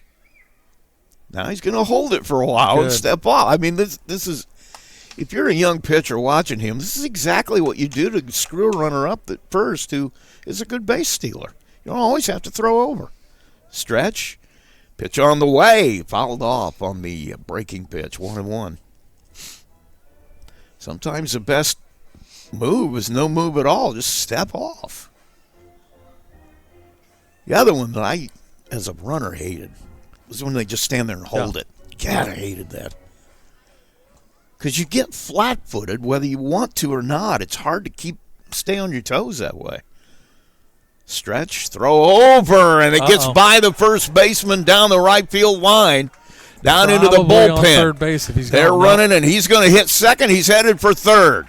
They're going to come into the middle of the infield and cut it off. So not sure if that's an error on the throw or an error on the first baseman. He threw that a little bit into the runner. In any case, the runner's at third on an error. Yep. All with 2 outs. He was causing havoc over there. I mean, he was looked like he was going and taking a couple other steps and made him throw. So now runner at third, stretch, pitch on the way, breaking ball just a little bit low. Eichelberry can't handle it. 2-1. Kaufman a chance to drive in a second run here as he's got an RBI waiting 90 feet away. 2-1 count, pitch on the way. That one hit hard to right field but foul.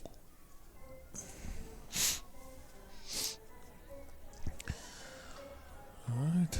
See what happens here. 2-2-2 on the board. 3-1 game. Four Winds Field on a Monday night. Sun's starting to come up. Pitch on the way. That one, good job by Eichelberry to keep that in front. Low and away for a ball. And we've gone full. 2 outs here in the Triton fourth. Their fourth run. 90 feet away. Braxton Kaufman can get a 2-out hit. 3-2. Breaking ball and just missed it. Good pitch. Didn't think he fooled him, but he couldn't hit it either. So a strikeout swinging. And so that will end the threat. That will end the inning. We will head to the top of number 5. It is 3-1 Triton. McDonald's restaurants in Plymouth and Bremen, Indiana are now owned and operated by local residents Bill and Flo Bolt. Bolt Enterprises are proud to own and operate all 4 McDonald's restaurants in Marshall County. Become part of the McDonald's family today with Bolt Enterprises McDonald's.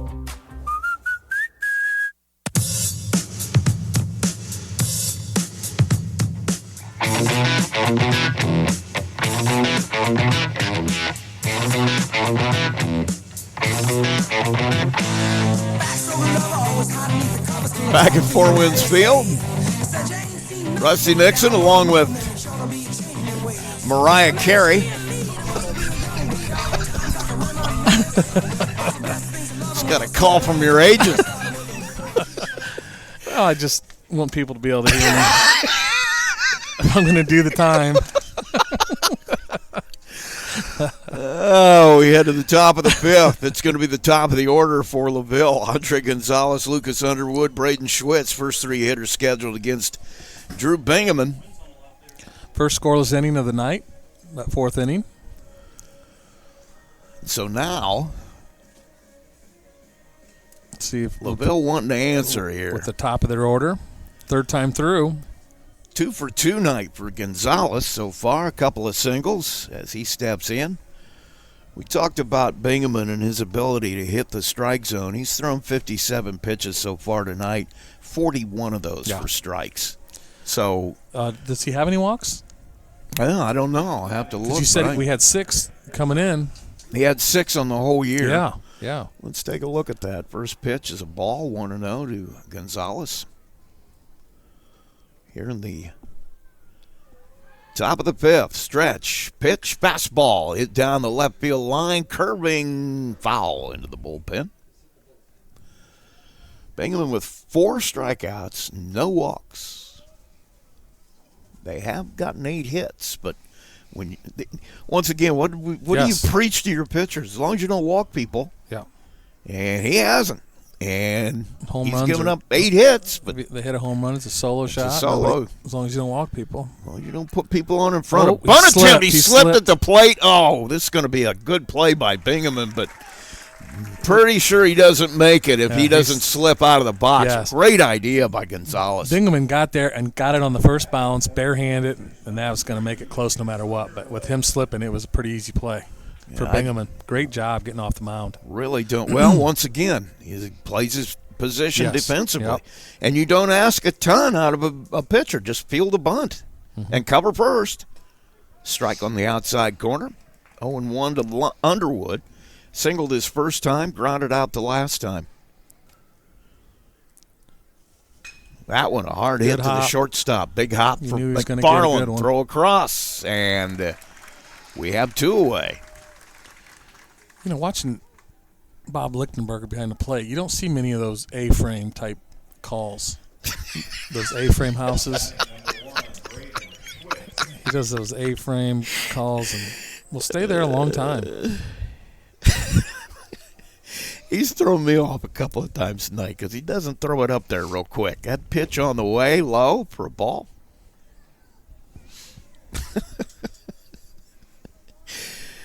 In the 5th. Swing and a miss. Good breaking ball to Braden Schwitz. 1-1. He is 0 for 2 today. Couple of line drives, but nothing to show. First inning. Yeah, that one was hit hard. Now down right field. Has a chance. That's got a chance. Nice, Denny nice play. Ranges over to the line, makes a play out towards the bullpen, and just like that, LaVille out 1, 2, 3. We will head to the bottom of the 5th now. It is 3-1 Triton. We'll be right back. It's Max 98.3 coverage of high school baseball.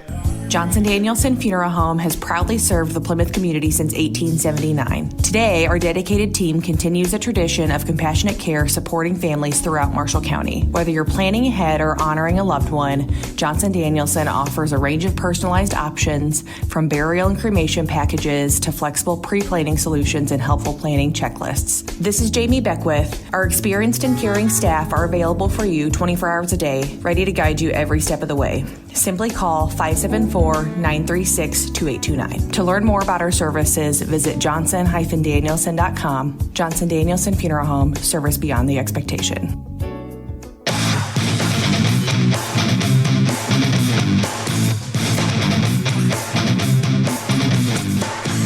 Back at Four Winds Field, Rusty Nixon with Tony Plotho. We head to the bottom of the 5th inning, and it'll be Max Johnson, Maddox Denny, Jaden Prater, first 3 hitters here for Triton against Braden Schwitz. This has been exactly what it should have been.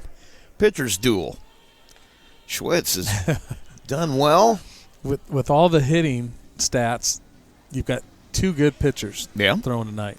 And that's what's taken over.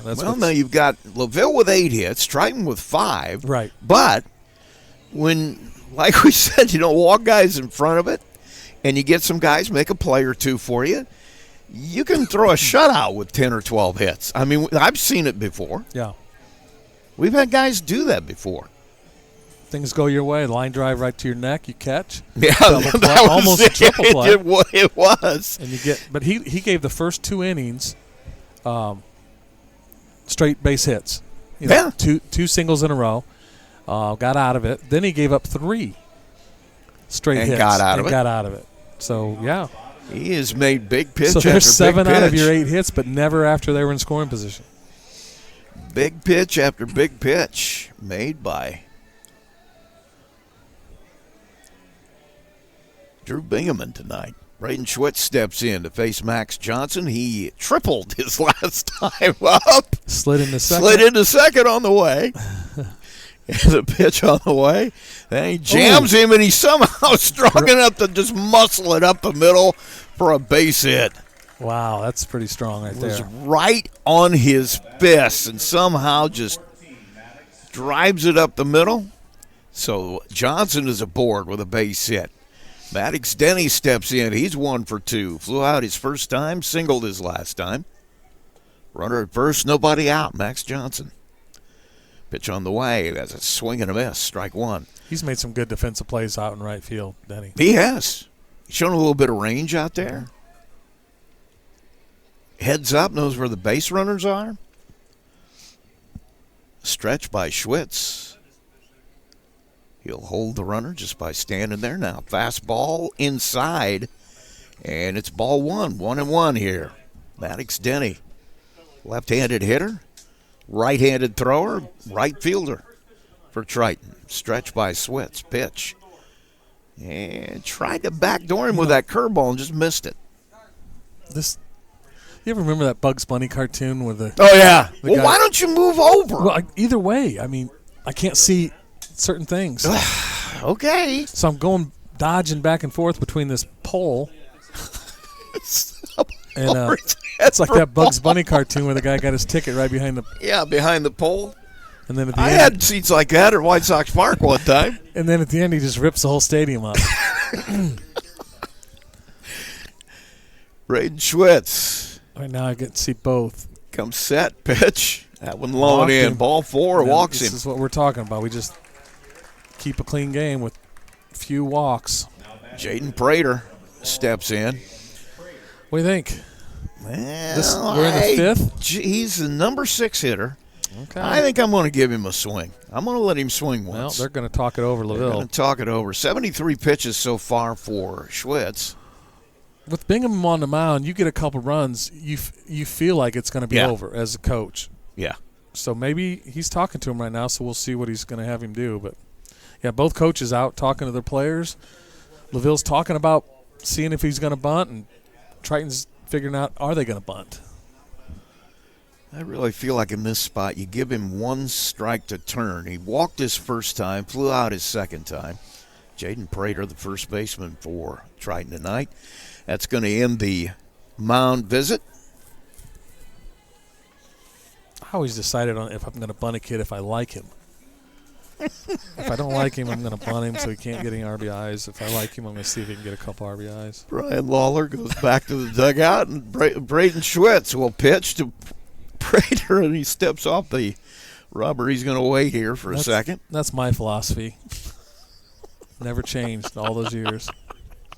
Is that why my dad always gave me the bunt sign? Stretch by Schwitz. Pass ball hit high in the air towards the second baseman, and he lost it but recovers. Good job by Swihart to recover. He lost that at one point. Umpire right away called infield fly, too. And that is the right call. Yep. Everybody will hold up.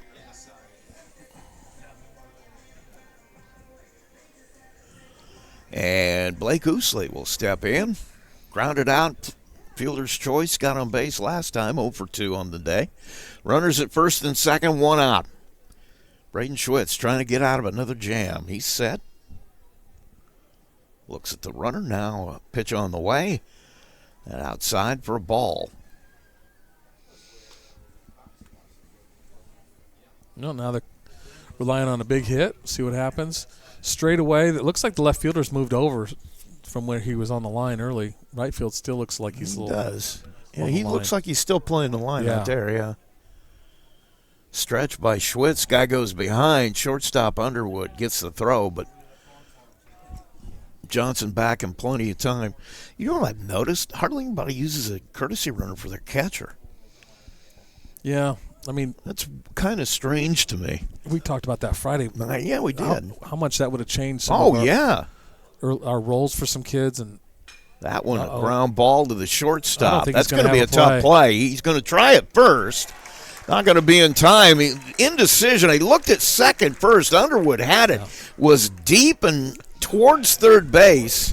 If he'd come up and thrown instantly to first, it might have been a shot, but I think you got to give him a base hit on that. Absolutely, yeah. That would have been a really good play if he could have made that. You know what? I think kids made fun of me for saying this, but I would always say, if you don't have a play, finish it. Like, so if he would have faked the throw, then just try to get a guy at third or something, because he had no shot either way. Fake the throw and throw behind the runner. Yeah, just make a play. Right. Play the game, I always said, and I think they made fun of me. But it was all those little things. Braden Gunnell steps in, was hit by a pitch, reached on a fielder's choice. He's been aboard twice tonight. Officially 0 for 1. Schwitz ready, pitch. Ground ball to the right side. Second baseman. No, he loses the handle. He'll recover in time to get the out at first, but no chance on the double play as Swihart came in, got it almost on the infield grass. When he turned to throw, he lost the handle, but wisely recovered and threw to first and at least got an out. Very fortunate to get an out there. 2 outs, second and third now.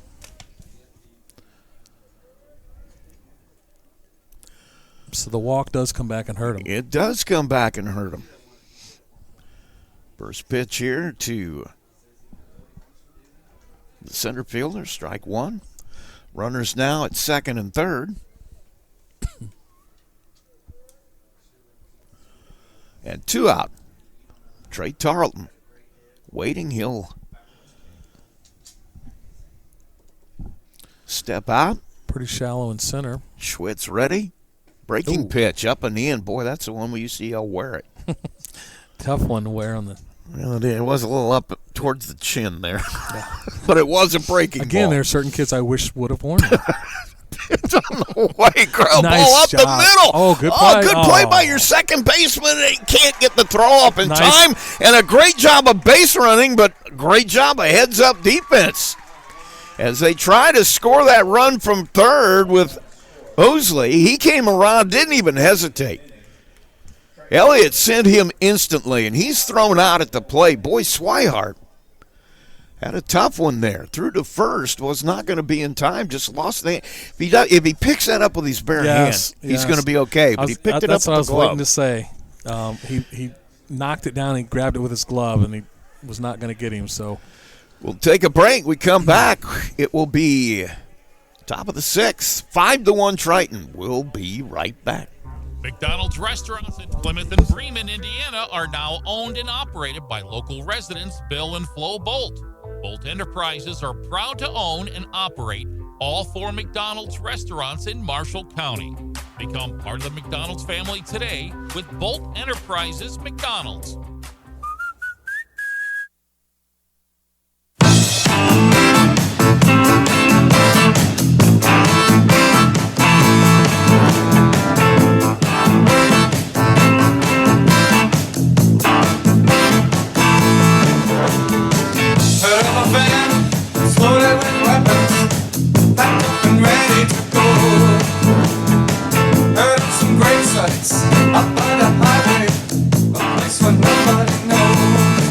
Back at Four Winds Field, Rusty Nixon along with Tony Plotho as we head to the top of 6. 5-1 lead for Triton here over LaVille. And it'll be Braden Foster, Tyler Christie, and Colton Schwitz, first 3 hitters for LaVille against Drew Bingaman, who has been masterful so far. First pitch, ball. Yeah. 1-0 the count. They ended up getting the 2 runs anyway without the bunt, and so he's got a 5-1 lead. Fastball is up and away for a ball. 6 outs remaining, so 2-0. Yeah, you're running out of outs now. Bingaman working fast. First, ooh, he wanted that one. I don't think I blame him all that much. Bob's still in his A-frame. He did not 3-0. Pitch all the way. Fastball right there, the old automatic. Strike 1. Yeah. Oh my God, we don't. Yeah, because he doesn't want to walk. Serious. I mean, strike 2. As Foster takes again. Yeah, don't think anybody liked that one on LaVille side. There's a fastball fisted down the right field line into the bullpen foul. So it'll stay 3-2. He hasn't really even gone deep in counts on anybody. Yeah, this either one in play or down 3-0 and came back.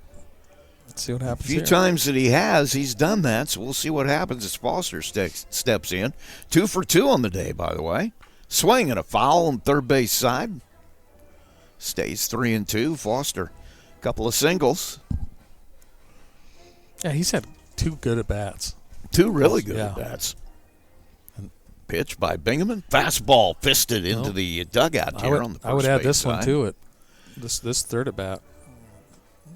Fighting off some tough pitches. Well, let me count. I think he's got 9 pitches already. 3, 4, 5, 6, 7, 8. This will be pitch 9 in this at-bat. So this is at the point where little things like that are going to – you got to try to make a difference with him. Get deep in counts and make him throw pitches. That hit high and foul. Yep. Get the pitch count up and see if you can get into the bullpen. What happened? It came back off the roof and just about hit the 3-year-old. The ball came back. Fastball, another one. Hit foul down the right field line. 11? 2, 4. Oh, my glasses. 2, 4, 6, 8, 10. This will be 11. All right.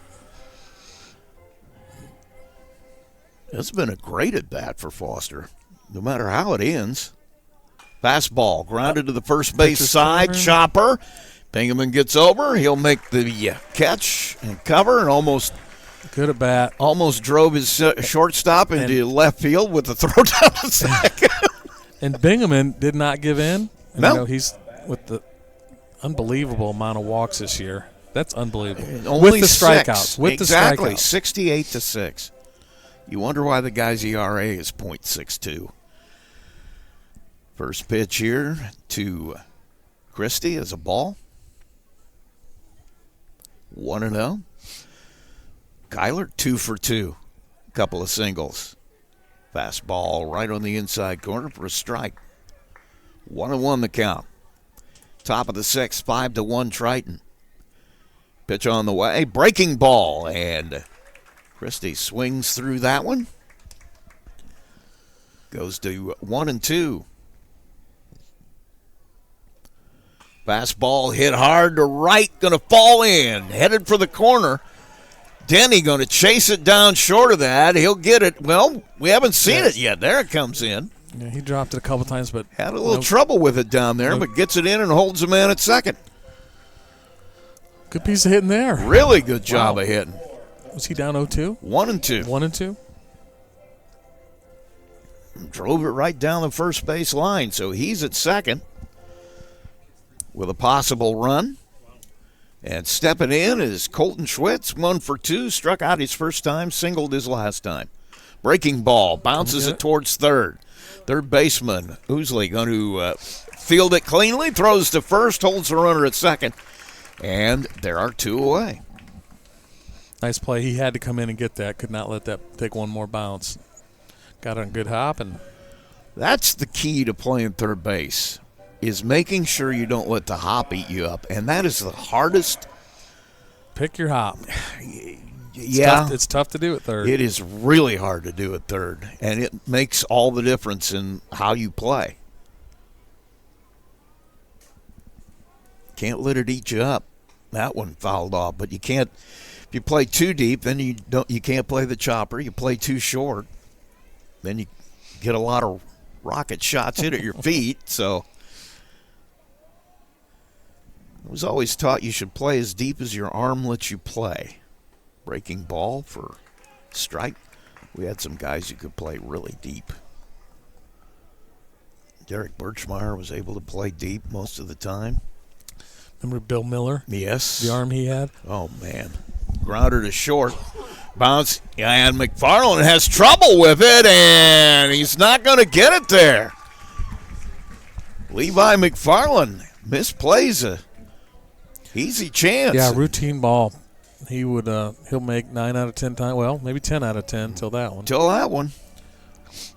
So that'll put runners at the corners. And Caleb Howard steps in. He's been a strikeout victim twice. And now we're going to get a visit to the mound from Mark Elliott. Yeah, they're probably, he's probably talking about the first and third, but he's also coming out just to slow things down a little bit. Everybody just be on the same page here. But I think the other part of it is he's trying to make clear, look, the runner at third means nothing to us. We just need an out wherever you can get it. If they want to play that game at first base with the runners, just get an out. We'll give them that run if we can get an out here and get out of the inning. Or maybe he's doing what your dad did and he's just ripping the crud out of the shortstop. I don't know. He never went out. That was he never went out. You'd get it when he got in the dugout. Yeah, that's when you had to watch out. You hoped you could linger out there long enough that he'd be out at third base. Breaking ball, chop foul towards the first base dugout. Yeah, forget who it was. Somebody asked him, why don't you ever go out? And he goes, what am I going to tell him? Throw strikes? What am I going to say? Stretch by Bingaman. Pitch on the way. That one mishandled by Johnson, but called strike. Yeah, right there. 0-2. 0-2 to Howard, who has struck out twice already. Maybe they're going to move here, but steps back in. Of the 2 strikes. Well, then that was an interesting hold. I've never seen that before. And he loops one over the third baseman's head for a base hit. Struck out twice, 0-2 count on Howard, and he comes up with a huge 2-out hit. Again, I'm going to say that is an unearned run because of the shortstop. Because of the shortstop. So he's given up 2 tonight, and both of those are unearned. So runners at first and second. And we're going to get, looks like a pinch runner here. And it is going to be number 8. And let's see who that is. I've got it here on my sheet. Izzy Miller. He is the guy that Howard is hitting for. He's the right fielder. So he will come on to run for himself here in place of Howard, who's the DH. I have a feeling that Miller is also the guy in relief here today. So he is probably out there so they can make just straight changes. Don't have to mess with their defense all that much if they have to make a pitching change. That's my guess. Yeah. I don't know. Eichelberry steps in. Drew Bingaman ready. Pitch. Fastball. Right there for a strike. Eichelberry 0 for 2. Struck out his first time. Flew out the last time. Top of the order waiting on deck. That one hit high to the right side, curving into the bullpen. Brader going to chase it, but he's not going to get there. Gosh, Friday night, remember all those shots hit out where those kids are playing in the grass? Oh, yeah. I mean, it just – because years ago there was not There wasn't a screen there. Yeah. Yeah, I remember I commented on that, all those shots, because my kids used to be the ones playing in the area there. That's the thing. We used to come up here all the time with the boys. If you like baseball, this is just a great place to see a game. That one fouled off. Like we said on Friday, not only is it really good baseball, I mean, if you're a baseball guy, but there's all kinds of things for the kids to do, special stuff going on. It's just and you don't have to mortgage a house to get here. That one high to right. Denny started back, now comes in. And he'll make the play. So once again, Drew Bingaman gets out of some trouble. And we will head to the bottom of the 6th. Triton holding a 5-2 lead. There's a trend happening around the educational world. More and more high school graduates are attending smaller community colleges to start their educational journey. At Marian University's Ancilla College, we welcome students from all walks of life. The opportunities at Marian University are endless, from living on campus to being a collegiate student-athlete. From day one, your professors will help you create a plan for a success at Marian and beyond. Find out more about Marian University's Ancilla College through our website at marian.edu/Ancilla today.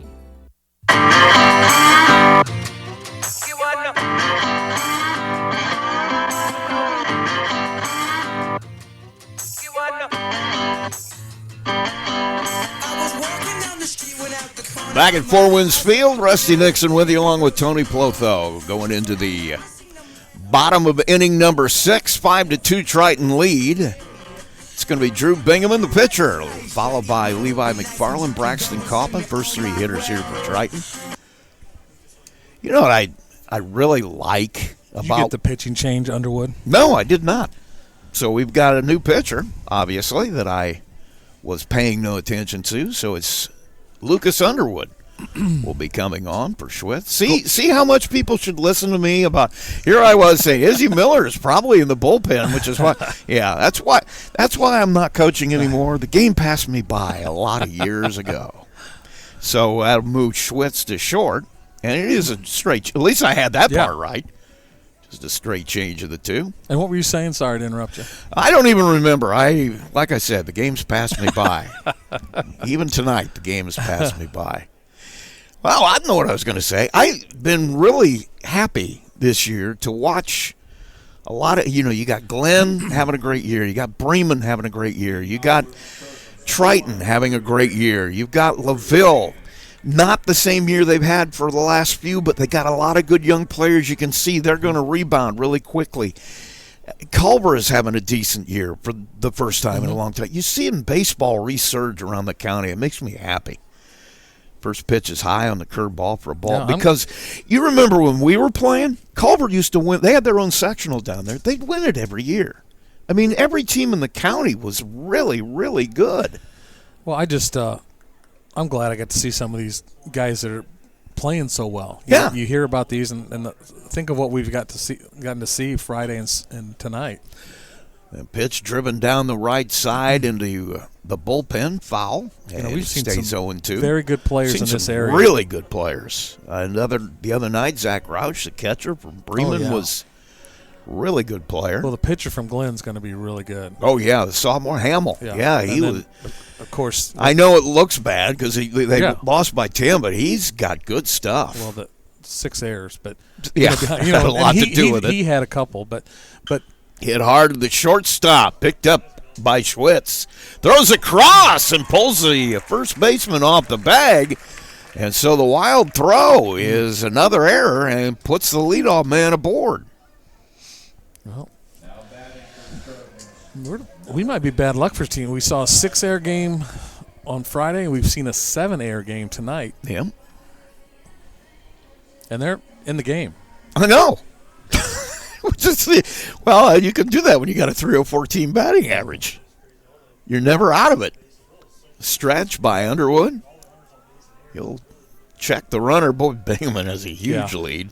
Just going to step off and make him go back. If I think, like I said, I think he has 20 stolen bases when I looked this afternoon. Well, let me see the sheet here. Maybe I can find There he goes. There he goes. Got a great jump and a really good throw by Eichelberry, but he got in. Bingaman able to slide in under it.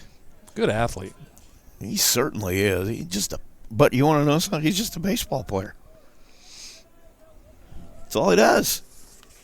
I like that. That makes me happy to see guys like that. Kaufman, another one, just a baseball player. And as McFarland squares the bunt in the dirt, he'll take it for ball 1-1-1. Oh, here we go.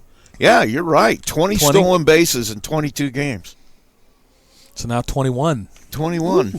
Yeah, it's not bad.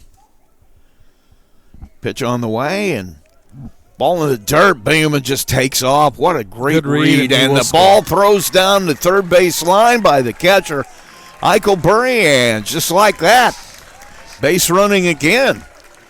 Gets Triton to run. Bingaman was off as soon as that thing was in the dirt, which is what you teach a good base runner. As soon as you see the catcher's knees drop, take off. Yep. And he did. And then there was no chance. That was sort of what we would call an unnecessary throw, and it got in the dirt and scored a run. And their 8th error. And the 8th error for Triton or for LaVille makes it 6-2. 3-1 the count now to McFarland. Grounder to short. Oh, nice job by Schwitz to stay on that one, and he'll throw him out this time. But high hopper, and then it hits the edge of the grass and just rolled, and he made a good play out of it. Made a really good play out of it. I don't know how he stayed with that hop, but Kaufman will step in now, the second baseman. They're still got their walk-up songs? Evidently.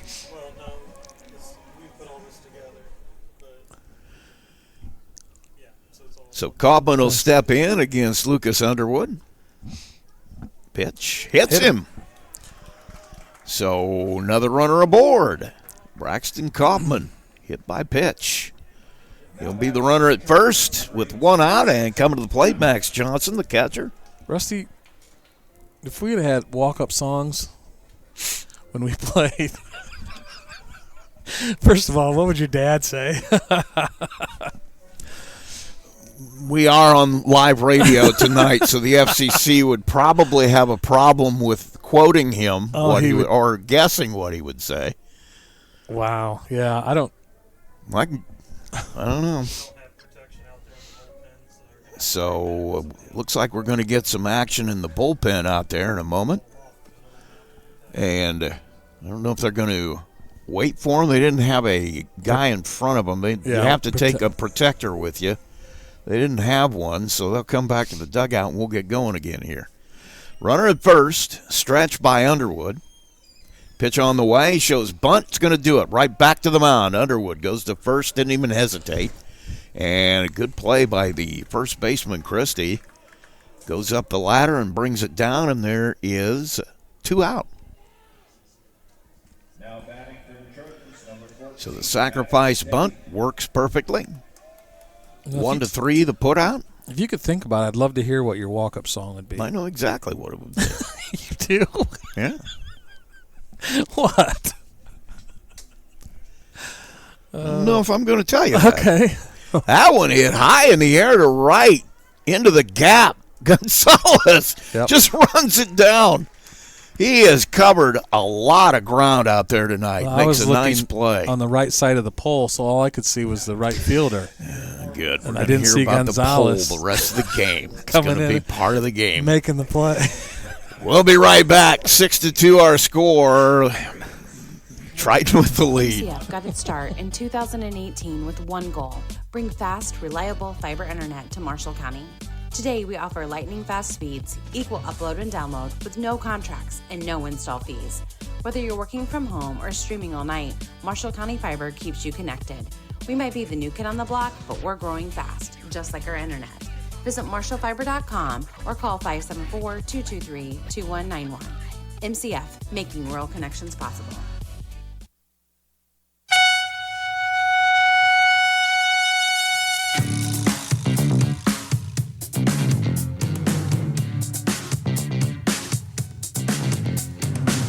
I want a girl with a mind like a diamond.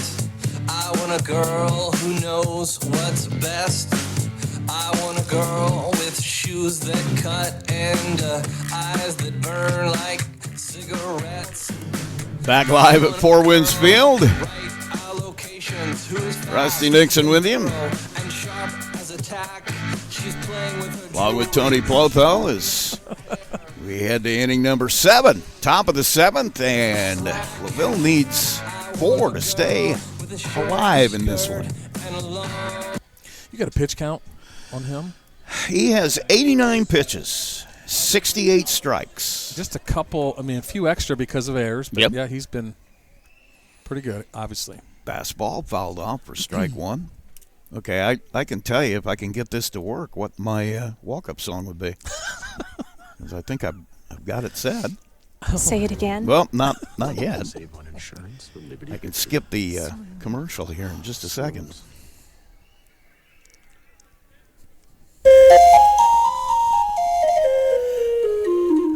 Pitch on the way. That's a swing and a strike 3 to lead it off. Baby elephant walk. Come on. I was a big guy. Oh, my gosh. You never heard that? No, I have heard this. I like it. Let's go, Rusty. Guys, Yeah, that'd be the old man. Yeah, get up there. Come on, son. 1 out. Lucas Underwood at the plate. 1 for 3. Swing and a chopper to the right side. Wow. Huge hop just bounces. Oh, my Right God. over Kaufman's head. There was nothing he could have done with that. Took a high hop off the grass and then people, they're just bounced smiling. over his head. There was absolutely nothing he could have done with that. So a base hit on a high hopper. That hit, that honestly hit the dirt like a Super Bowl. It did. So board. Ooh. And Schwitz hits one real. deep into the gap. This is going to be extra bases for sure. All the way to the wall in left center. Should score him. 1. They're going to send him into the plate. It's still holding up at second is Schwitz. And another run comes in, and guess what? LaVille is not ready to go home early.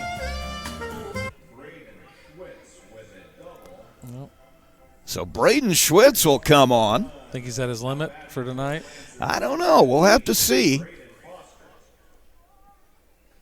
It's going to be Braden Schwitz. Yeah, I think he's done. Just pitch count. Out of Taro, Probably. That bounce. Oh, I know. Otherwise, who knows where he's at. Yeah, he's out of here with. Great job tonight, though, that's for sure.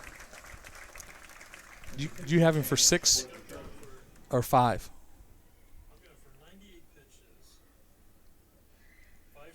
5 strikeouts. You got him for 5? 95 pitches. I didn't bring up the thing yet. Okay. Let me take a quick look. 1 earned run. That was an earned run right there. That's the first earned run That's of the the first night. one. Came in with a .62, but Drew Bingaman with a great showing, and we'll take a break, come back, and set the pitching change for you. You're listening to Max 98.3 coverage of high school baseball. McDonald's restaurants in Plymouth and Bremen, Indiana are now owned and operated by local residents Bill and Flo Bolt. Bolt Enterprises are proud to own and operate all 4 McDonald's restaurants in Marshall County. Become part of the McDonald's family today with Bolt Enterprises McDonald's.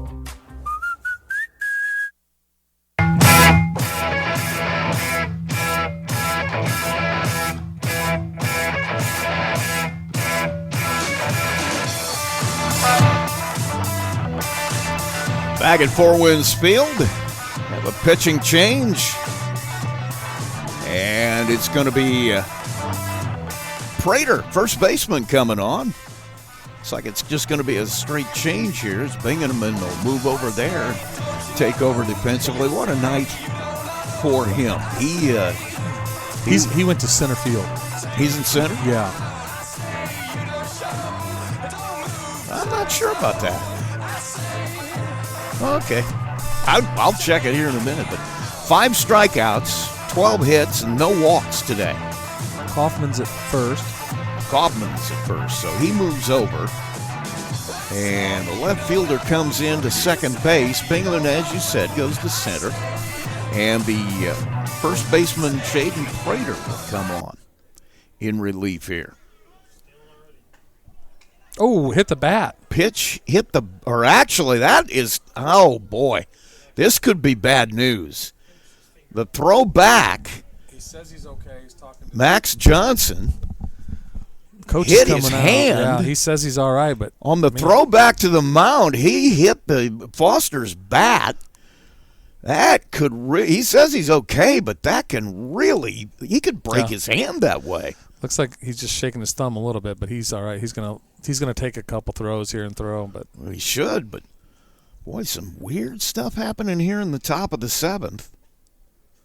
Well, right away, LaVille takes off on the first pitch, thrown by Prater, steals third easily, but again, Foster had a great at bat there by fouling that throw off to third. It's unbelievable. That hit his bat. That throw to third. And Foster's had 3 great at bats, and I think he hit a ground ball the last time, but 2 good hits. And well, after all of that, Johnson going to stay in. That was scary when I saw his hand, because I've seen that happen to catchers. He took off for third, and the catcher trying to make a play went right through Foster's bat. So the runner at third now, and there's a fastball strike from Prater. So Jaden Prater now can get a save, working quickly. Pitch on the way. Fastball up and away for a ball, 2-1. And it's 6-3. Tying run is still on deck with 1 out. Pitch upstairs for a ball. Boy, I know that just got no place to put him. Can't walk him. 6-3, 11 hits for LaVille. Fastball in the dirt, and he'll put him on. Okay, so tying runs at the plate. Tying run at the plate in the form of Kyler Christie, who's just 3 for 3 on the day. 2 singles and a double his last time. And so he steps in with runners in the corners. He is the tying run. 1 out, top of the 7th. Triton trying to hang on for a 6-3 win here. Prater, fastball up and away for a ball.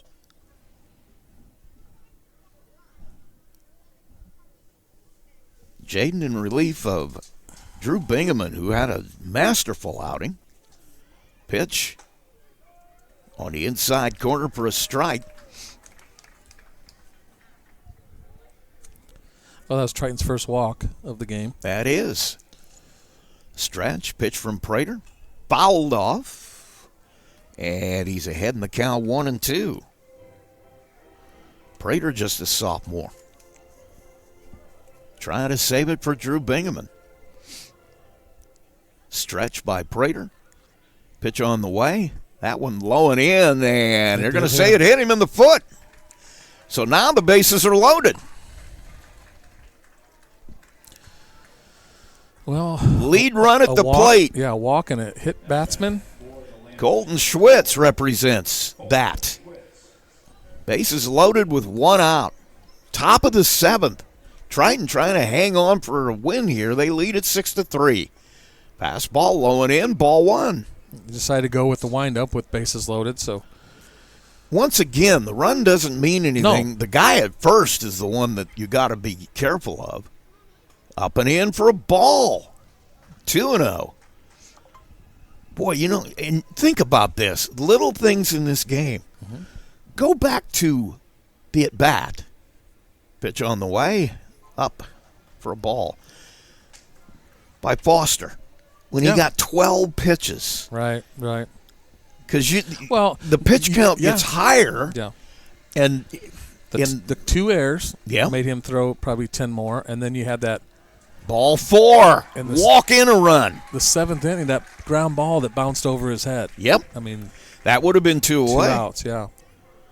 That's going to bring out Mark Elliott to talk to Prater, who has the tying run now at second. The lead run is on base with 1 out.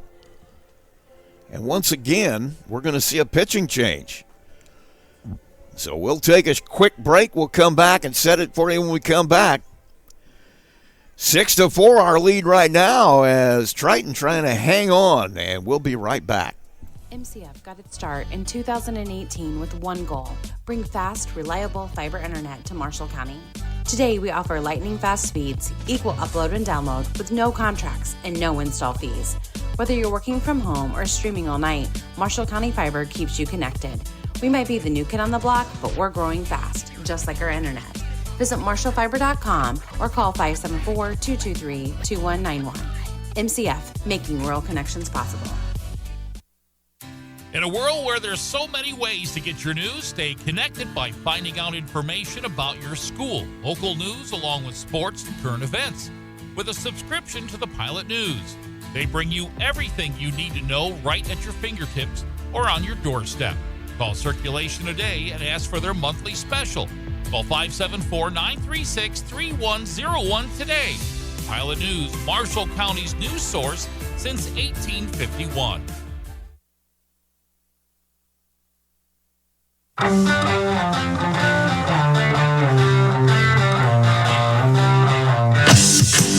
Back at Four Winds Field, Rusty Nixon with you along with Tony Plotho, and it looks like Blake Elmsley is going to be the reliever here. He'll move in from third base. Drew Bingaman will take over at third. First baseman goes back to being Prater. And I think, I'm not sure how the outfield Kaufman situation went back to sorted out. third, and Bingaman's still in center. Okay, so why do I think that number 2 is playing third? I don't know. We'll figure it out. Yeah, he is. Okay. Pitch on the way. That one stays up, but 2 is Bingaman. No, 1's Bingaman. Oh, that's right. Oh, you're right. All right. Yeah, okay. All right, I got it set. Pitch on the way. That one stays up, and 2-0 now to Swihart. 0 for 3. Grounded out, flew out, reached on an error his last time up. Ousley set. You would think he's not going to Pitch on swing. the way. High for ball 3. And you know he's not swinging here. But Absolutely not. Bases are loaded, 1 out, a 6-4 Triton lead. Pitch on the way.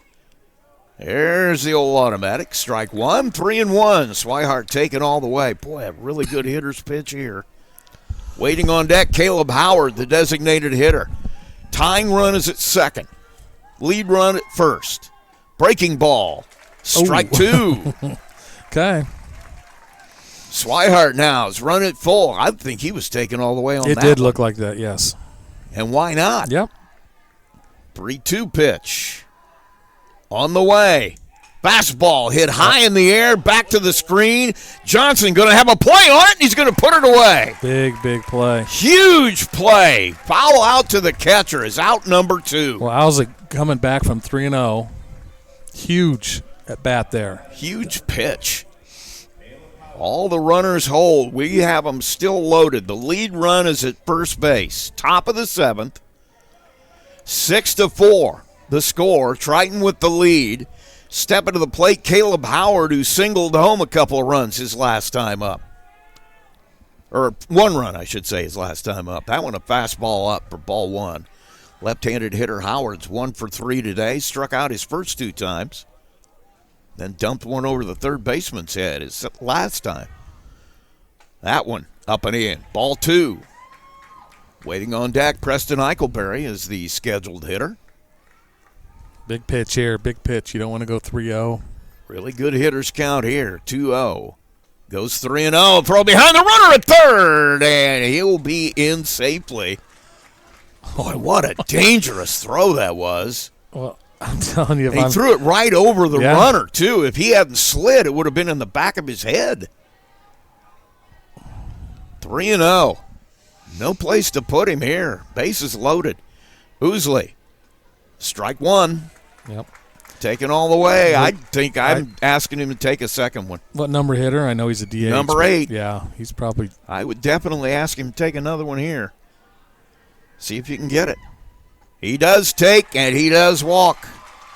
So now the tying run is 90 feet away. The lead run in scoring position. 2 are out. And Preston Eichelberry steps to the plate. 6-5 our score now. What an inning here. As Blake Ousley steps back onto the mound, ready to go. Pitch on the way. Up and in, ball 1. Eichelberry 0 for 3. Struck out, flown out twice. Tying run is at third base, 2 out, 6-5 Triton. Pitch on the way. That one, a ball outside. 2-0 count. Boy, I don't know if you don't just keep taking. Yeah, you have to. You have to. You do. Until he throws a couple of strikes in a row. If this is... That one upstairs for a ball. If this is your 2-3 hitter, maybe you're thinking, but right now. Well, here's the deal. Eichelberry gets it. All right, it's tied, but you're also then turning over to the top of the order. Yep. And that's even worse. You may be down more than 1 if you turn the order over. Just like you said, you're probably taking 2 here. There's the first one right down the chute for a strike. And I don't know. I hate taking pitches, but in this case, number 9 hitter, 0 for 3. Probably ask him to take another one here. 3-1 pitch on the way. Hit high to center on the run. Has to take it on the first hop. Bingaman will play it, and 2 runs will come across, and LaVille, for the first time in this game, has taken the lead. What an at bat for number 9 hitter. Like you said, as a great pitcher or hitter's count, he takes that into left center. Bingaman has to play it on a bounce. There was no way he could do anything else with it. If he slides, all the runners score. So 2 come across. What a huge 2-out hit has given LaVille the lead. Runners at first and second still with 2 outs, and the top of the order coming to the plate. We're going to get a pinch runner, I believe, at first for the catcher. Probably be the courtesy runner. And if he'll turn his back to me, I'll find out who. Oh, they're going to run at second as well. 21. That's going to be number 21 out there at second base as a pinch runner. And that is Noah Keene. And they're going to leave Eichelberry in to run at first. So Noah Keene is the pinch runner at second base. Gets his lead. Gonzalez ready to go. Takes it. Ball 1. Gonzalez is 2 for 4 today. Singled twice, grounded out, and struck out his last time. Steps in here with a chance to add to the first LaVille lead. Pitch on the way, hit high to center field. Bingaman going back, continues the going back. It's over his head, it's going to the wall. 1 run will score. Two runs will score. Gonzalez falls down, rounding second, or he would have gone to third. He'll go back, and the double adds to the lead here for LaVille. So a huge top of the seventh. This all started with a high hopper over the head of the second baseman. And now a 9-6 lead for LaVille. Pitch. Breaking ball gets away, goes back to the screen. Gonzalez will move up to third. Nothing going right with 2 outs here for Triton. Well, they had, 4 walks and a hit batter. Just opened up the gates here, and then LaVille with some very, very big clutch hitting. Huge hits with 2 outs.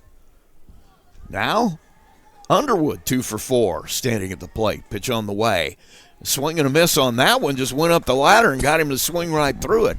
A single, a ground out twice, and then a single his last time up.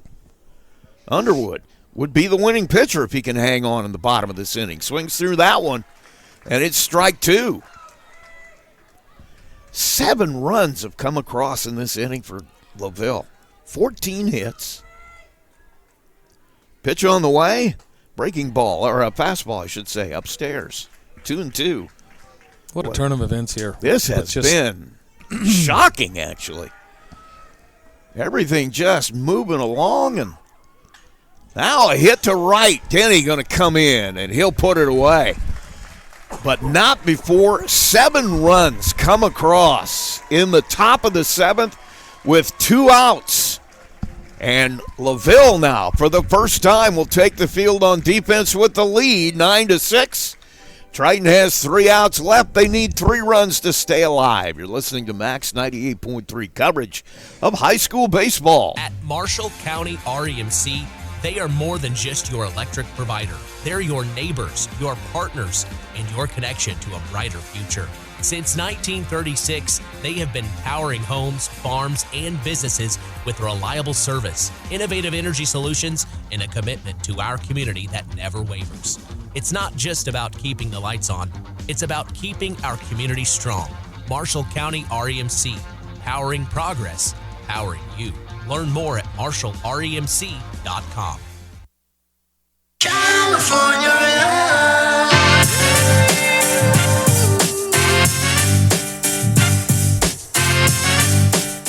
Back at Four Winds Field, and what a turn of events we have here. Triton sailing all the way to the top of the 7th. They led it 6-2. And LaVille able to push 7 across in the top of the 7th. All of those after Drew Bingaman was forced to leave. High pitch count. And now Triton needs 3 just to keep playing. It's a 6-run swing. Just 3-run lead to a 3-run deficit.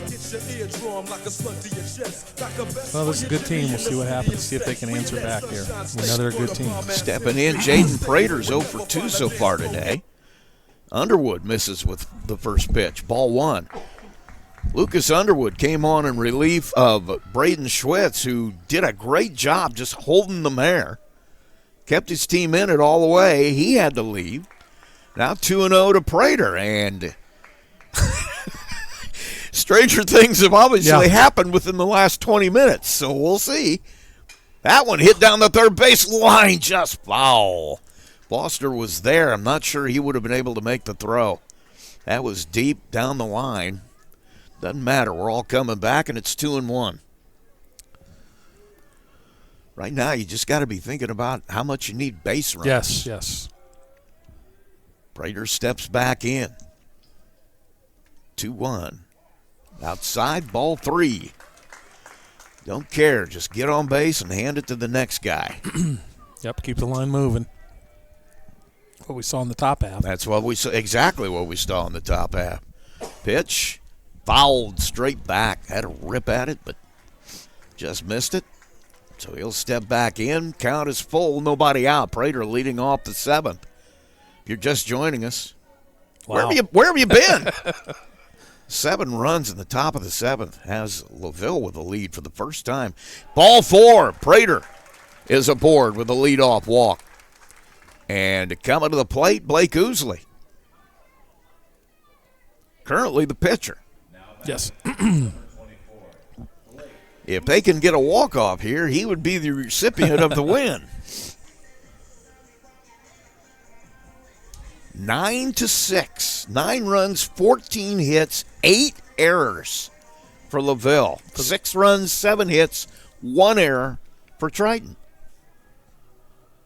And we'll have a timeout here. I'm not sure what that was about. Yeah, went out and talked to the pitcher, tried to calm him down. I mean, after they got done with that, they were... Another timeout? I don't know. Umpire was not happy with it. That gets away from the catcher. I thought that hit easily. And going into second easily will be Prater. I actually thought that hit Ousley right in the shoulder, but if it didn't, or if it did, he's standing in there. One to hit. He wants to hit. Pitch on the way. Ooh. Swing and a miss. Got him to chase a high fastball. It's 1-1. I know some of these guys are going to be anxious. You just got to know your zone. Braden Gunnell's waiting on deck. Pitch. Curveball hit high in the air down the third base side. Foster chasing it over to the tarp and the tarp got in the way. Just hit the top of the railing as he tried to reach over. The tarp tripped him. So we'll all come back and do it again. Nice effort over there by Foster. Very good effort. 1-2. Just got to put it in play here. So Ousley steps back in. Underwood ready to go. Runner at second. Prater gets his lead. They'll turn and throw to Schwitz, who's not even close to the bag. You know, I think I heard Brian Lawler yell that one. Why? Swing, a ground ball to third, going to be tough. Foster picks it up. His throw across in the dirt and not caught over there by Christie. And never slowing down. Prater will come across with the run. That was going to be a tough one. Foster came up with it, threw it across. It was a hopper. And Christie couldn't come up with it. So everybody's safe. A run comes across. And it's now 9-7. Got to give him an error. That's a tough one. Well, you got to give him an error because of the score. That could be a base hit. You're right. That's a tough one. That is a very tough one. I could see a base hit and an error for the run score. So now you got a guy at first, nobody out. You're going to bring Brian Lawler out here to have a talk with his pitcher. I think he's saying the same thing. The guy at first doesn't mean anything. We got to get our out here. The guy at the plate is the guy we got to worry about. You still got a 2-run lead. He's the one that matters. Keep him on base. He is the tying run. And it's Braden Gunnels, who is 0 for 2 officially, hit by a pitch his first time. Reached on a fielder's choice, grounded out his last time. Let's see who they've got on deck. It's going to be Tarleton. Number 9 hitter. Yep. Well, we might see a pinch hitter, but not gonna. As Gunnell steps in, second baseman. Pitch on the way to him. Fastball. Ball 1. Blake Ousley at first. Reached on the grounder to the third baseman Foster. Pitch. Inside again. Ball 2. You got to be thinking if you're Gunnels or Tarleton, I got to get on base, turn this lineup over. We got to get to Bingham again. Well, they're almost the same mentality that LaVille had. Exactly. That one fouled straight back, strike 1. Had a good cut on 2-0. He did. Well, if you're going to swing on 2-0, 3-1, honestly, they're in exactly the same position LaVille was an inning ago with the top of the order waiting with the tying run at the plate.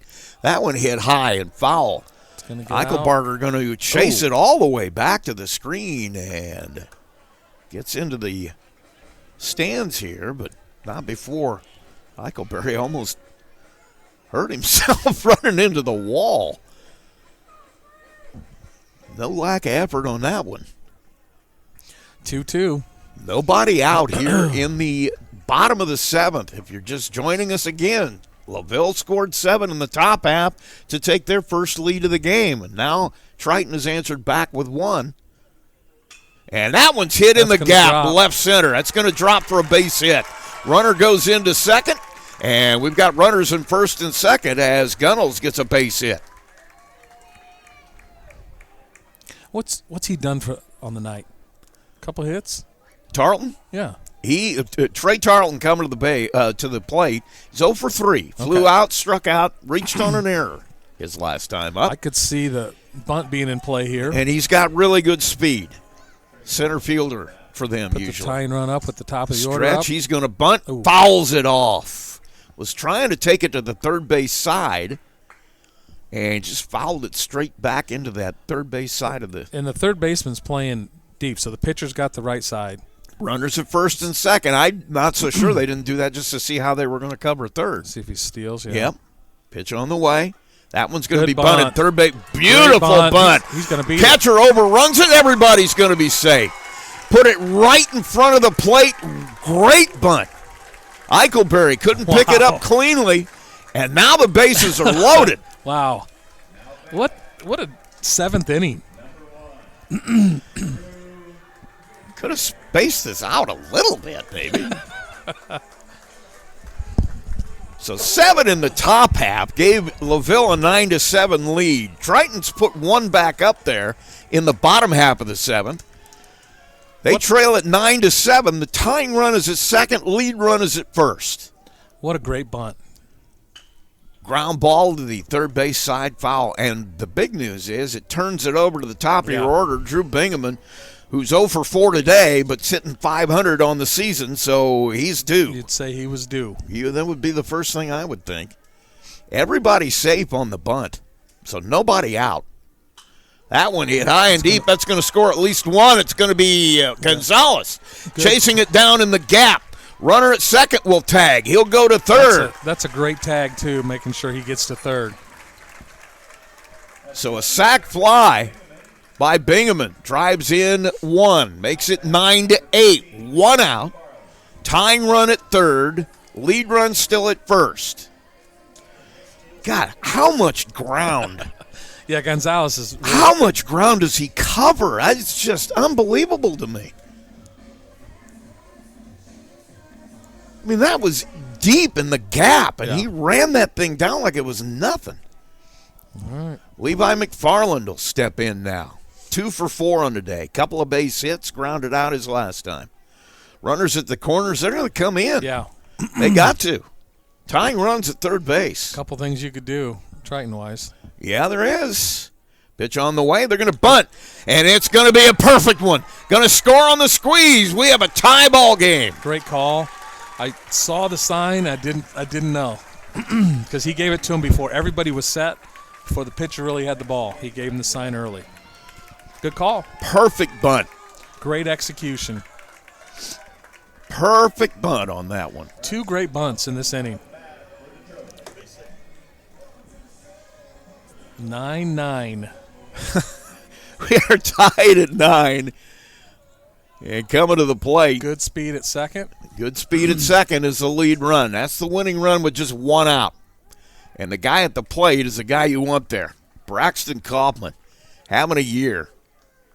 Over 20 RBIs. Got hit by a pitch his last time up. Singled his first time. Struck out twice in between. 9-9. Jammed him. Drives it into the screen on the first base side. Foul ball. And it's strike 1. Need a big 2-out hit. We are tied. Triton answered with 3 after 7 in the top half for LaVille. Made it 9-6.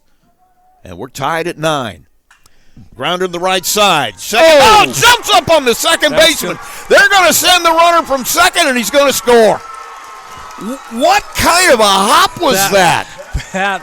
That had to have been the worst hop I've seen on an infield. I can't believe Swire still has his teeth. Yeah, he's hurting a little bit. He is hurting. That hopped up on him. Umpire's checking him out. But they're all checking him out. I can't believe he took one off the face there. That was a terrible hop. And what a way to end that kind of a game. A just terrible hop that jumps up and hits Landon Swihart right in the face. Well, that moves Triton to 20-3. Wow. And the run scores to win the game. So what a wild finish in this one. We'll take a break. I need to get some oxygen. I don't know about anybody else, but what a game. We'll be right back. Our final again, 10-9, Triton with the win in the bottom of the 7th. We'll be right back. There's a trend happening around the educational world. More and more high school graduates are attending smaller community colleges to start their educational journey. At Marian University's Ancilla College, we welcome students from all walks of life. The opportunities at Marian University are endless, from living on campus to being a collegiate student athlete. From day one, your professors will help you create a plan for a success at Marian and beyond. Find out more about Marian University's Ancilla College through our website at marian.edu/Ancilla today. MCF got its start in 2018 with one goal: bring fast, reliable fiber internet to Marshall County. Today, we offer lightning-fast speeds, equal upload and download with no contracts and no install fees. Whether you're working from home or streaming all night, Marshall County Fiber keeps you connected. We might be the new kid on the block, but we're growing fast, just like our internet. Visit marshallfiber.com or call 574-223-2191. MCF, making rural connections possible. Johnson Danielson Funeral Home has proudly served the Plymouth community since 1879. Today, our dedicated team continues a tradition of compassionate care supporting families throughout Marshall County. Whether you're planning ahead or honoring a loved one, Johnson Danielson offers a range of personalized options, from burial and cremation packages to flexible pre-planning solutions and helpful planning checklists. This is Jamie Beckwith. Our experienced and caring staff are available for you 24 hours a day, ready to guide you every step of the way. Simply call 574-936-2829. To learn more about our services, visit johnson-danielson.com. Johnson Danielson Funeral Home, service beyond the expectation.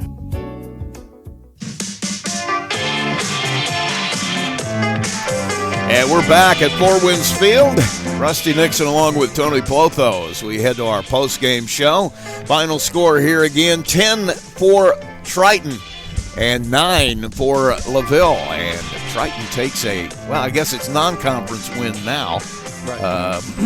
As both teams have changed conferences. But I'll tell you what a wild game. It was a pitcher's duel until the 7th. Well, I would have never guessed in the 6th inning the 7th inning would play out. That's for sure.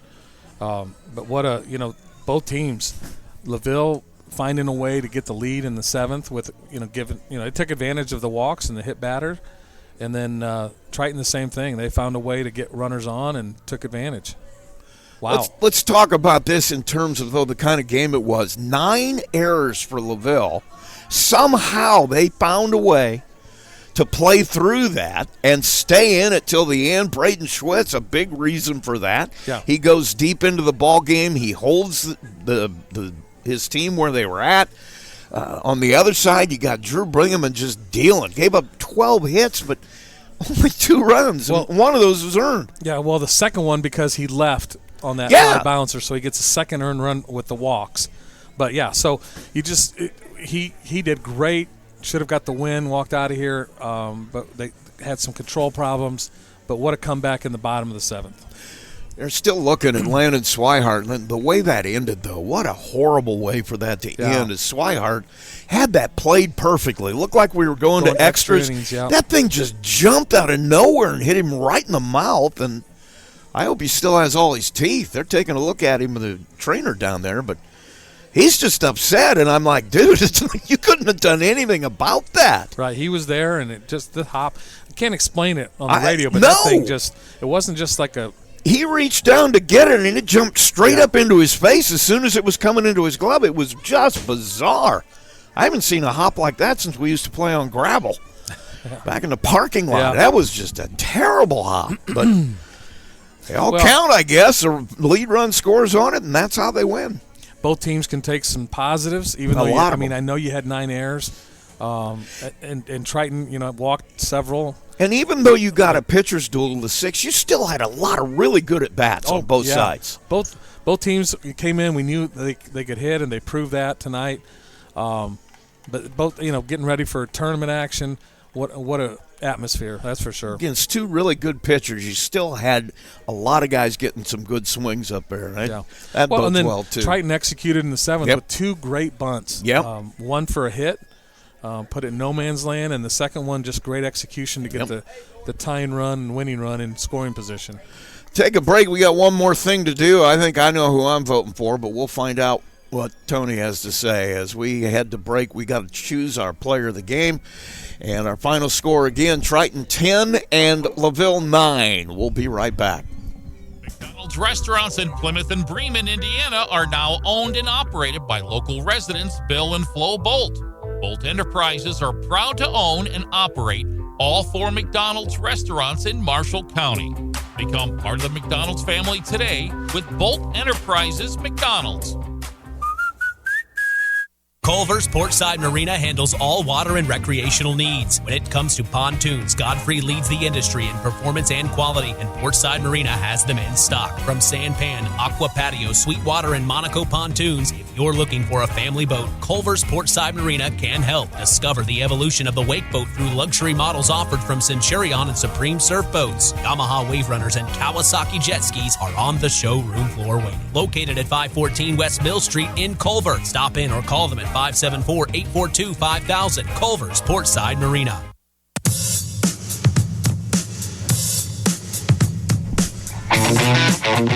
Back one last time here at Four Winds Field. Rusty Nixon with Tony Plotho. We got to name our player of the game. In my mind, once again, you're talking about an old pitching coach, so I'm always going to go for Drew Bingaman. I think has to be. Yeah, he actually deserved better stat-wise, but he got him into the 7th. And had the lead left 6-2. 5 strikeouts. 6-2, I believe. Yeah. 5 strikeouts. No walks again. Gave up 12 hits, but found a way to make big pitch after big pitch to get out of trouble. Yeah, and then helped himself and tied it up. Yep. With a sac fly. So Drew Bingaman going to be our player of the game tonight. Boy, I tell you what I'm still kind of what did we just see? I mean, that's amazing how that ended. In both teams had so many guys step up and make plays, whether it was defensively or offensively, getting people in position, and just being able for both teams to play on a field like this and perform decent, and get yourself ready for tournament had to be awesome for the kids. A lot of smart base running plays. You really didn't see anything except some, obviously the errors, but once again they found a way to play through that, which you got to give them credit for it. But anyway, man, thanks for joining me. Appreciate it. Yeah, love being up here. We will be back Wednesday at Plymouth. Northridge comes to town for an LC battle. That one will start, I believe, with our pregame at 5:30 with the first pitch, and then we'll be on the air Saturday all day. It's the Tony Ross Memorial Tournament, and we will have the Plymouth games in that for you. First one will start at 11. Second one depends on whether they win or lose. So that'll be the next 2 times we're going to be on the air here on Max 98.3. Once again, thanks to Tony Plotho, and I'm Rusty Nixon. Our final line score: Triton, 10 runs, 10 hits, 1 error. They left 9 on base. LaVille with 9 runs, 14 hits, 9 errors. I never thought I'd ever see a final line like that. They left 8 on base. Time of the game, 2 hours and 17 minutes. And the winning pitcher ends up being Blake Ousley for Triton. And the loser is Lucas Underwood for LaVille. That'll do it for us here. Thanks for listening. Have yourselves a great rest of your evening. Tonight's game brought to you by Coca-Cola, Hoosier Tire, Marion's University Ancilla College, First Federal Bank, Big Coffee, McDonald's, Absolute Plumbing, Heating and Cooling, Bourbon Street Pizza, Culver Portside Marina, Marshall County REMC, the Pilot News Group, Marshall County Fiber, Johnson Danielson Funeral Home. Don't forget to visit us online at sportsthemax.net, on Facebook, and on the web.